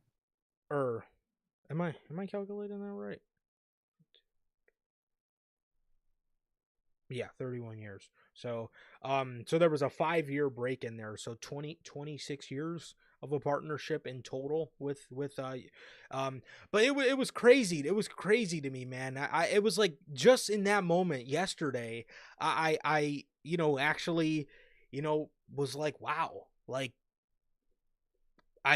like again, to say it again, like I've just been so wrapped up in how awesome Raw on Netflix is gonna be, or at least the way WWE's hyping it up. It seems to be the best fucking Monday Night Raw they've ever put on. It's just crazy. Raw 1000, everybody remembers that episode, man, and it's just crazy, bro, crazy, and it's been a good time, bro. It's been a good time, and it has been a long time indeed. So Exactly. sad to see it go, but it is okay to evolve, man. It is okay to Mhm. evolve. So It is. So, speaking of Netflix, before we get onto the Raw specific news, speaking of Netflix, man, they are, according to Melter, there will reportedly be very little WWE archive on Netflix. The answer is not too much. There will be all the current shows, all the pay-per-views, everything is going to be on Netflix as far as your archives. There will be some, but very little. Uh, when everything starts January 1st, they're going to have roughly 40 pay-per-views. Uh, will be the only thing up. Just just intermittent. Intermittent? Intermediate? No, I don't know. That's a typo, but some recent, some from years ago. There will be no WCW, all WWE, no Mid Atlantic, no Mid Oh, South, no World Class. No, I hate you. None, none of none of that tape library stuff. People didn't really watch watch a lot of that, so that's what happened there. I mean, I never watched it. I'm not gonna go watch old WCW or old mid or none of that Dude, you didn't personally. watch Mid South, bro? You didn't watch World Class? The fuck, Like, dude? no, I didn't watch any of that, but I still think you should put it up for the fact that it exists and you should acknowledge it exists. You should have it up. And if takeovers aren't up, I'm gonna be really upset because that's bullshit. Yeah. Um, Well, And like I get not many people watched your old stuff, but I think if you have that library and you have access to it, you should have the fans have access to it at almost all times. I hate the drip feeding of content. It's not on this platform. It's gonna be on ugh, this platform between blank and blank. All that's garbage, man. At the end of the day, if that's really the case, I'll fucking buy an old takeover fucking DVD because it should be up at all times. Again, am I gonna watch old Mid Atlantic? No, hell yeah. you're not gonna fucking Oh, catch me dead watching that shit. But I mean, Tony Khan's probably upset that no WCW is gonna be up there, man. So he's probably taping her all right now, man. But it's one of those things where it's like it should still be up dude, at all times anyway. we should do some reviews, man. Do you guys want I'm to not. see us review some Mid Atlantic and some Mid South? Oh man, elbow drop. Oh, he did it. Three more of them. Oh my god, he bounced off the ropes at point mile per hour and fucking smacked him. Like, bro, I don't want to watch that old garbage, bro. I'm sorry. I'm sorry. Come on, man. It was in for its time. And that time was garbage. I'm glad I did not grow up in the 80s solely for the wrestling, man. Because that shit is ass for the most part. Well, I'm thinking we do some retro Mid South reviews. Let us know what you guys think. I So, will not be on that review, guys. I can't believe this fucking guy doesn't watch Mid South. No, I definitely understand though. Yeah, with the like you said, the drip feeding of. I mean, look at how we have to watch Dark Side of the Ring. You know, Hulu's got these seasons, but then you got to go on the Vice app for these other seasons, but then these other seasons are on fucking Tubi. It's like, just dude, put all the seasons on one, preferably Hulu because it's better to use than Tubi. But I think Tubi has Yeah, ads, but um, well, I mean, yeah, everything has fucking ads now. gotta I guess pay that, for the non-ad version. yeah. Um, but yeah, I mean, I don't know, man. I don't know. I mean, but I mean, I'm pretty sure everything, at least for the time being, is still gonna be on Peacock, just not all of it. And Yeah, I'm assuming when the Peacock deal comes up in 2026, I'm everything assuming will move. everything's going to move to Netflix. So I'm happy about At that. But I guess just for now, we're just going to be getting the archives of what airs plus pay per views. So I wonder if the pay per views are going to air on Netflix too, and they're going to simulcast. I wonder. It's interesting. I think they're just gonna be on Netflix. I think all pay-per-views are just gonna be on. Maybe though, they do have the Peacock deal, so maybe it will be a simulcast. We don't fucking know. Either way, we better not have to pay for the pay-per-views, and that's all. That's all I ever care about with WWE. The day we have to pay for those goddamn pay-per-views, it's a day I will hate my life. Yeah. And the worst part is the WWE ones 9 times out of 10 are worth it. So you just Oh, have to fucking exactly. So swallow you your do have pride. to. Yep. Which at that point, if it gets to that point, I will not be paying for AEW pay-per-views. Get the fuck out of here. Look, bro, all you got to do is get Max and you get it at a discounted price. It's a good bargain for you. Really good bargain. really, really good bargain for your dollar, man. You know? Oh yeah, man. The pay-per-views $60, $50. Fucking Max cost 15. They're gonna take 15 off the fucking pay-per-view, so you still have to pay a total. I hate it. The I hate worst it, thing man. I ever. fucking hate it. It's Horrible. garbage. I'm not. You have to pay $50 for the garbage that they're fucking putting on, dude. Get the fuck out of here. So, yeah, that is that. And yeah, like I said, I'm interested to see how it works with the pay-per-views because I can't imagine them just taking pay-per-views away from Peacock because the deal is still active. So, unless I just can't see them doing that though because I feel like I feel like that's really bogus to do NBC like that. But Yeah. they could simulcast or we're just going to get the replay of the pay-per-view on Netflix like the next day or something. So, yeah. Yeah, you never know. We'll see how that goes. So that is that. And as for the first Monday Night Raw on Netflix, the Women's Intercontinental Championship. According to WrestleVotes via the Backstage Pass, WWE are currently planning to have the finals of the Women's Intercontinental Championship. The finals of the Women's Intercontinental Championship tournament take place on Raw on the Raw on Netflix premiere. Um, you know, I'm tired of this Raw on Netflix. Why don't they just do Raw? I mean, the commercial's been saying Raw is Netflix. I like that better. Yeah. You say Raw is Netflix. That's like That's the the Raw tagline. catchphrase. Yeah, it's always Raw is war, Raw is blank. At one point it was Raw is trash, and now that's not a thing anymore. Now it's Raw is Netflix. Like, come on, you got it right there. I don't know, man. But the finals of the women's IC title tournament is taking place on the Raw on Netflix premiere on January 6th, 2025, man. I like it. It's gonna add a big moment to the show. You know, it's gonna add a big moment to the show, and being that the show is now moving to 3 hours, I personally think I would have kicked off the tournament on there, but I completely do get their reasoning to put the finals and get the big crowning moment on there, Yeah, on the which big hopefully, episode. yeah, which hopefully is Lyra's crowning moment. God, I hope so, man. I really hope so. But good for whoever wins it. I hope it's Lyra, man. And good moment for the start of Netflix, man.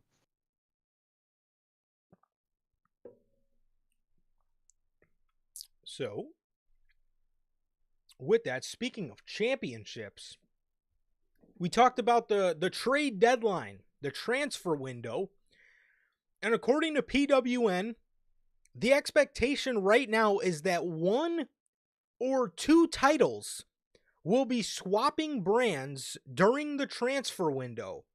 I would love Hmm. for WWE to tell us when exactly this transfer window takes place and like when do they officially announce when these people are moving?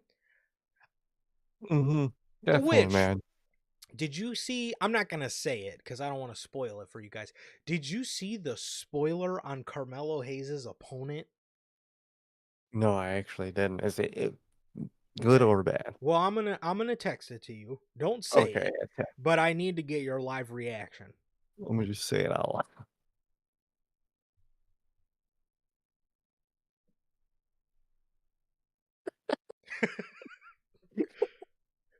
apparently that's the guy. And You're what a fucking dud. what a dud. Holy shit. Oh man, that is not good. I'm sorry. That is fucked. That's a dream opponent. But yeah, man, that's an unfortunate opponent. All the dude, people were saying it could be fucking Pentagon, and it's this person. Pentagon. That's insane. And it's Night him. and day here. Yeah, Quite that's a literally. that's a fucking lame one, dude. All right, bro. So, you know, I know in our personal life I tend to grill you with questions a lot, but Okay. to my own amusement. No, you do. But to grill you with questions again, oh, don't act like you don't grill, okay? Okay, And I grew up let's for a pump them. No, reason. no, no, no, no, no. So do I. You girls Let's. get to fuck with If you are moving me. Okay. one of two champions, who do you think WWE is thinking? Now I'm gonna ask you who you would do in a minute, but Okay. But who would who do you WWE move? who do you think WWE has in mind to move here? I don't I don't know, man. I don't know. I feel like the tag teams are gonna stay. It's Yeah. weird 'cause I feel like everyone's gonna stay. I do not see any champions moving in this, so maybe the mid card, maybe the men's mid card. I don't see the world at the Oh God, don't you take Braun could. Breaker away from me for Nakamura. Oh brother. Oh, That would be oh, oh, fuck, it's man. horrifying, man. Just put more Fuck, people around Braun, please. Oh God. please, 'cause Oh, that's just oh, I really hate bad. that you planted that in my head. Oh God. But like, I don't know who else they could. Yeah. Maybe it is tag, maybe it's tag, but I really don't know. I didn't think they were gonna do any champs, if I'm being honest. I honestly, truth be told, bro, aside from the world champions, I don't even know that I truthfully Would believe this move. report No, because I who honestly could you just move? I can't unless they Because really are going to do the ballsy move and fucking give Netflix Cody, Punk, and Roman, which is a crazy move to do to USA. yeah, I don't think you could do that to US. I think they'd be pissed. I think they'd be really mad. They could, but I can't see it being any other champions. Because not only would fucking Shinsuke on Raw be fucking horrifying, Oh, but there was just the reports we were talking about a few months ago where one of the guys I want to build Raw on Netflix oh, around Braun. is Braun Breaker. Yes. So it's not going to be him moving. It can't be. It's fucking doing nothing if you're moving the tag champs at the end of the day. It's not like you're gonna do anything with them anyway. You just created the women's mid card, so you can't do anything with that. It's got to be the men's world And if that is true. which even that is a little strange to me because, WWE, they like all their titles on the shows to look It will uniform. look uniform, so it doesn't make sense at the end of the day to move these champions. I don't know, man. I don't know. We'll have to see. We'll have to see whether PWN is accurate here, bro. But honestly, who I see WWE moving, if anything, the world champions. But who I would Yeah. move, nobody. No, I wouldn't move anybody. I would just move various unchampioned talent. Same. Yep. Yep. I mean I would like I know we talked about American Made before and I would Maybe like Finn probably Balor. Balor's a huge one I would move. I would probably put, Damian Priest back down in NXT. Um uh yeah, I mean Bloodline on Monday Night Raw, but again, all these guys are not champs, so it really doesn't factor into much of what they got going on, bro. But Mhm. in terms of champion wise, but yeah, honestly, bro, who I could see them moving, like I said, if anything, the world champs. I don't see them moving really anybody else. And then for uh Yeah, because I mean, if you look at the mid card titles, there's no way they want Nakamura over Braun Breaker on fucking Netflix. There's just no. there- No, there's no that's way. that's got to be one of the. If Adam Pierce has got to be the dumbest motherfucker on the planet if he makes that trade go through, because there's just no Yeah, fucking way. Um, you're an idiot. At the end of the day, SmackDown is just gonna look bad. Or Raw is one of the shows is gonna look if you're making a trade to get Nakamura, you look stupid. If you there's just no way you make that trade, you look bro. like you're trading Braun Breaker for a washed up ass, maybe can some get some momentum Nakamura. You don't do that. You don't make that trade. Yeah, no, no, no, no, no, You're no. fired. So yeah, man. Again, who do I see them moving? If it's anybody, it's the world champs, Cody for Gunther, but who I would move, bro? Absolutely nobody. I'm keeping all the No, champs where they are. I'll keep all the champs where they are, and like I said, just move various talent. Definitely. Speaking of the transfer window, according to PWN, the OG Bloodline are expected to move to Raw during the WWE transfer window, Hmm, I could see it. which I again, could have fun. if they give Netflix Punk and Roman, Cody's got to stay on SmackDown. But Got to. this is a move I would love to see. This is a move I think needs to happen. And they do not say anything about Solo's bloodline. I think they need to move too, because what the hell do they do without the other bloodline? Mm-hmm. How does that work? Why are they a bloodline at that point? They're only a bloodline to get rid of Solo's bloodline at the end of the day. That's the whole point. That's why they got back together. So I think they need to be on the same brand. And the idea of a bloodlineless SmackDown sounds beautiful to me. It sounds like a fucking breath of fresh air Yes. for SmackDown.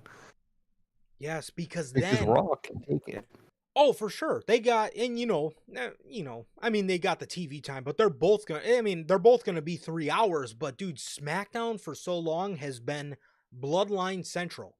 And what we talked Mm-hmm. about on the gaming stream was I want to see SmackDown go back to the land of Underdog. opportunity, not the The land of the underdog. under. Yes, bro.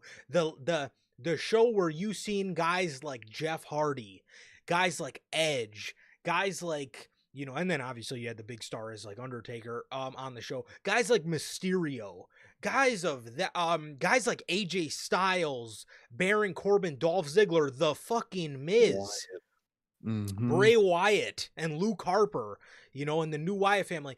Guys like that, I want to see them, you know, flourish on these shows, on a show like SmackDown. I want SmackDown to be the land of opportunity, not the land of, or, Bloodline.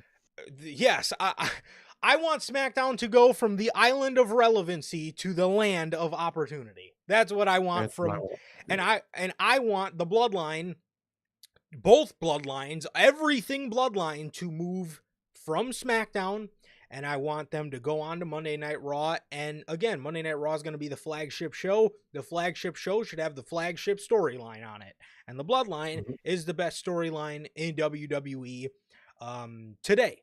And in my opinion, of all time. But that's neither here or there. But regardless, SmackDown needs those underdog guys, and you can have Cody Rhodes sort of be the Undertaker, right? The one Mm, big star they have on SmackDown, guy. and then you Mhm. got your guys like Orton and stuff, but you Like know, AJ, who's kind of a vet now, so yeah, he's less of that underdog and more just the old vet. yeah, and you gotta have guys like AJ.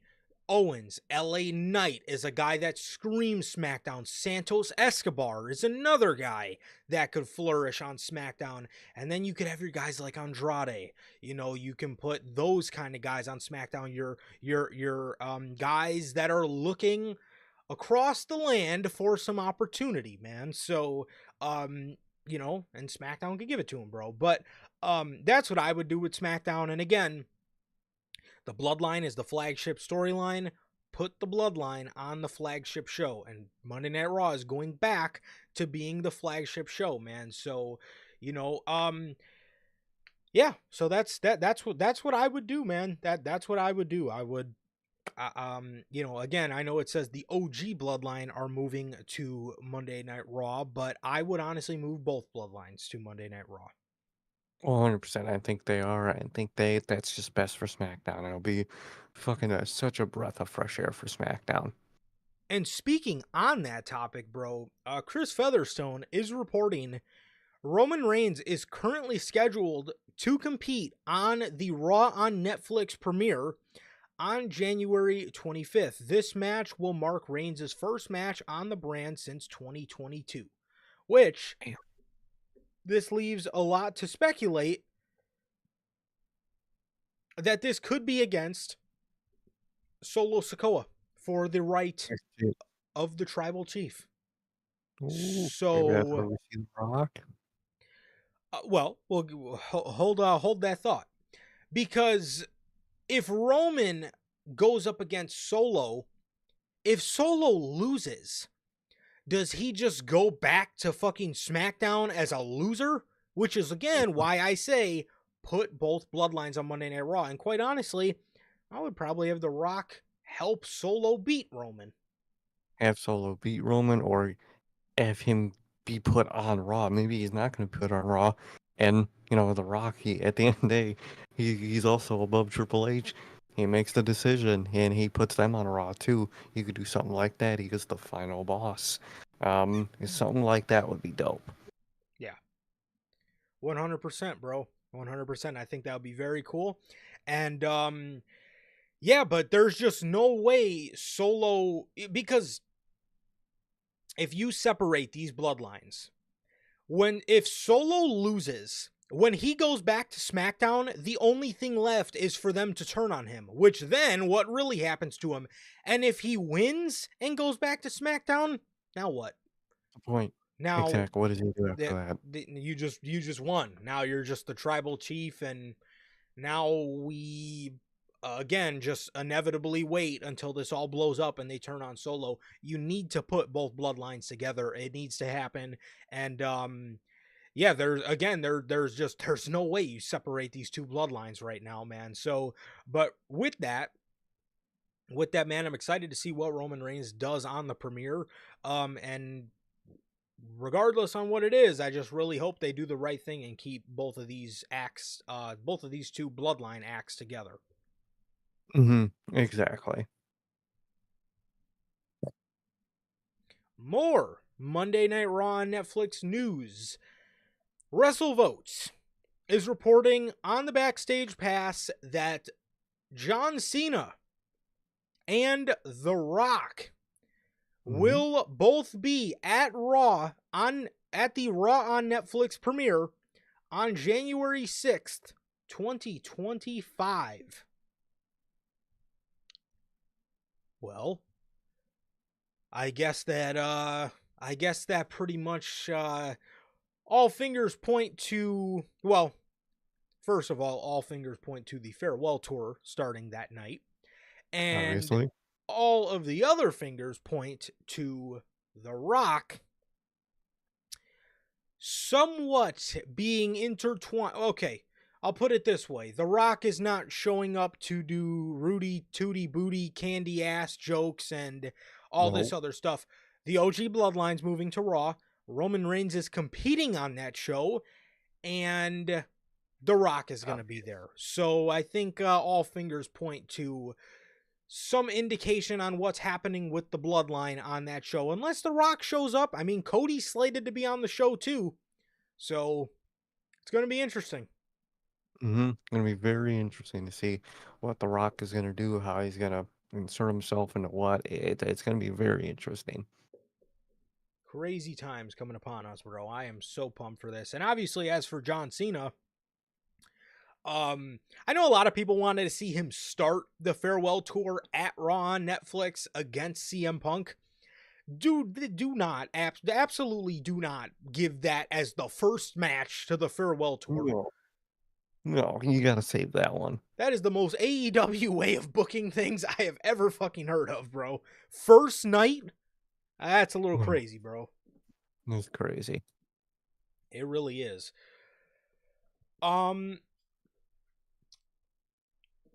Speaking of CM Punk and the Raw on Netflix, and maybe John Cena does do an open challenge, bro. Maybe he takes on Braun Breaker for the first match. Mhm. Maybe he takes on a call up like Trick or Obafemi or um somebody. I don't know. But regardless, it definitely should not be CM Punk. I would not do that. But speaking of that, Yeah. for our final news story of the day, via PW Insider, I believe Chris Featherstone did report this as well. Seth Rollins versus CM Punk is taking place on the Raw on Netflix premiere on January 6, 2025, in Los Angeles, California. It is 100% the direction the company is going in. Hmm.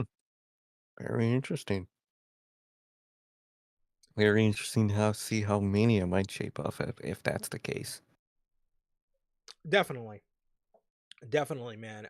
So yeah, I mean with Punk and Rollins being a Raw match, what does Punk do at WrestleMania? So it's now things are getting very interesting, man. Things are getting very interesting here, but we're getting this match. I'm sure it's going to be great. They're already doing a great job at building to it, but I will say, this really now leaves the door wide open for WrestleMania because I truly could not, I absolutely have no idea what to even say about what Mhm. Punk could possibly be doing at Mania.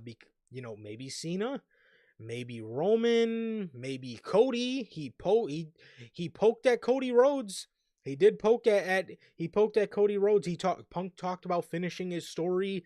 It's very interesting. Which then what does Seth do? What does Roman do? What does Cody do? What does Rock do? Triple H has got his fucking work cut out for him, and I am this for the second year in a row is looking to be a pretty huge WrestleMania. You know, I just, I hope Triple H does well, and I trust him to do so. But we'll just have to wait and see on what happens there necessarily. But it's going to be interesting as hell, man, for sure. It's going to be very interesting, very intriguing to see how they're going to do Mania with all these guys, man. I'm very intrigued and very excited to see where everyone goes. Definitely, bro, definitely. But honestly, Logan wants to see Cena start the farewell tour against Miles Bourne. Wow, Cool. that's the guy that people say looks like Randy Orton. But the guy that Oh, I reminds know you're. people of Randy Orton is Kyle Fletcher. It should be John Cena versus Kyle Fletcher. That would make That's me a my little. pitch. Or Hmm. give John Cena one of the guys from Mid Atlantic. Yeah, give one of the Mid Atlantic guys, Give man, please. give him somebody from Mid South. Actually, not Mid Atlantic. Let's go with Mid South. Exactly. Either way, it's Um, gonna be mid. for the first match of the farewell tour, I would definitely do a young guy for sure. Somebody Oh, maybe 100%. started hot, but obviously don't start with a name like CM Punk or Randy Orton. No, no. Those are just too huge of names to start that off with, bro. But I'm excited, man. I'm excited to see Cena for the last year, and it's just crazy that next year is around this time next year, bro. We're gonna be closing the farewell tour, and just Crazy. it's wow. I can't even begin to we may have to make a farewell tour moment of the year, separate from No, moment of the year, because if this is as huge as they're making it out to be, dude, be this could be huge, bro. literally, man, literally. So, with that, with all that, man, yeah, it looks like Punk and Rollins is taking place at Raw on Netflix. And like I said, man, this is going to be very interesting to see how Triple H books this whole Mania season. And it's going to be very interesting because he has truly got his work cut out for him this year, for Mhm. sure. Definitely. And with all that, that is all the news here today for you guys, man. Now, moving on to the Saturday night's main event predictions. That John Very Cena well, match of the yeah. year and the John Cena moment of the year. Hmm. Might have to. You never know. Very interesting. That may have to be a special category, because if this farewell tour is as special as we all think it's gonna be, it is it is it's gonna be huge, bro. It's gonna be huge. But with all that, Saturday night's main event, man, we're gonna get you guys started off with the predictions here in just a second, man. But just a quick side note, man, we will be live directly after the show goes off the air tomorrow night with the official Saturday night's main event post show review, man. So with the first match to predict, Sami Zayn versus Drew McIntyre. Mm, Who you got, bro? I'll say Drew, man. He's returning his first match back. First thing in the feud, so I think it'll be Drew. Oh, come on, man. You don't think they're gonna beat Drew first match in? What's wrong with you? I fucking hope not. um, yeah, this is an obvious McIntyre win. I mean, yeah, that there's no fucking way you bring McIntyre back and he just loses. And he just loses. Yeah, this, we're not running a child play over here, all right? Yeah, exactly. People actually get medical attention. Exactly. Drew got his, and now he's back. Um, Mm-hmm. the next match: Liv Morgan versus Io Sky for the women's world title. Who you thinking, bro? Probably Liv Morgan. More than likely, Rio will eventually beat her, blah, blah, blah. All that, man. So, more than likely Liv. Definitely, definitely. Logan says he didn't do a prediction for this. So here, listen. You're the one who sparked the idea for the Saturday night's main event review. I didn't even know if you guys wanted to see it. And you guys want to, so, I'm gonna need you to make these prediction videos, Manager right Logan. now. Okay, I need you to get You're gonna need started me on that. right You now. you got you got about 24 hours before the show starts. So, but Exactly. however, we seen this little image on Monday of Io and Rhea Ripley fighting for the championship. That'd be really And nice. and I'm gonna give a bold prediction here. I'm gonna say Liv Morgan wins this match. Rhea gets it back at the Netflix Raw on the Mm-hmm. 6th. And I'm actually coining Io for a early prediction to win the Royal Rumble and go on to I would like face to. Rhea. That'd be really awesome. I would really like that. Because everybody's been coining Io, Bianca, and Rhea Ripley as Triple H's big three in the women's division, and I could see him giving one of them matches to us because we all know he's saving Rhea versus Bianca for the right time. But Oh, yeah. but I originally, if you look at Becky and Charlotte, Becky, I honestly would like to see Becky turn heel on Lyra Valkyria and fight for the women's IC title. I think that'd be a great feud for that title. And I just don't really want to see the Charlotte and Rhea rematch. I mean, don't get me No. wrong. One of the greatest women's matches in company history was Yeah. Rhea and Charlotte for Mania 39. It was a fucking fantastic match. I just don't know if that's I feel I would rather see Charlotte and Tiffany. Hopefully Tiffany Mm-hmm. wins, but I would rather see that at this stage of the game. And honestly, bro, for Mania, I'm early prediction. I'm saying Io because honestly, bro, I could either see Charlotte or Io winning the Royal Rumble, and I would rather give the accolade to Io, and I would have Io win and challenge Rhea Ripley for the Women's World Championship, and then have Charlotte, maybe win the Chamber or something to get to Tiffany. So, yeah. Mm-hmm. Yeah. And like I said, Charlotte already has a Women's Royal Rumble accolade under her belt anyway. So I'm gonna go ahead and say Liv with the early prediction of Rhea getting the title back in January and Io winning the Royal Rumble and challenging Rhea Ripley for the women's world title at WrestleMania. So yeah. Definitely. because the crowd is just too in love with EO for you not to be putting her in big situations. Oh, you got to. So, we don't have an image yet, but the women's US title, bro, the tournament finals for it, who do you think is going to be in the finals? And who do you think's walking out the champion? Okay, so is one of the people in the match already picked?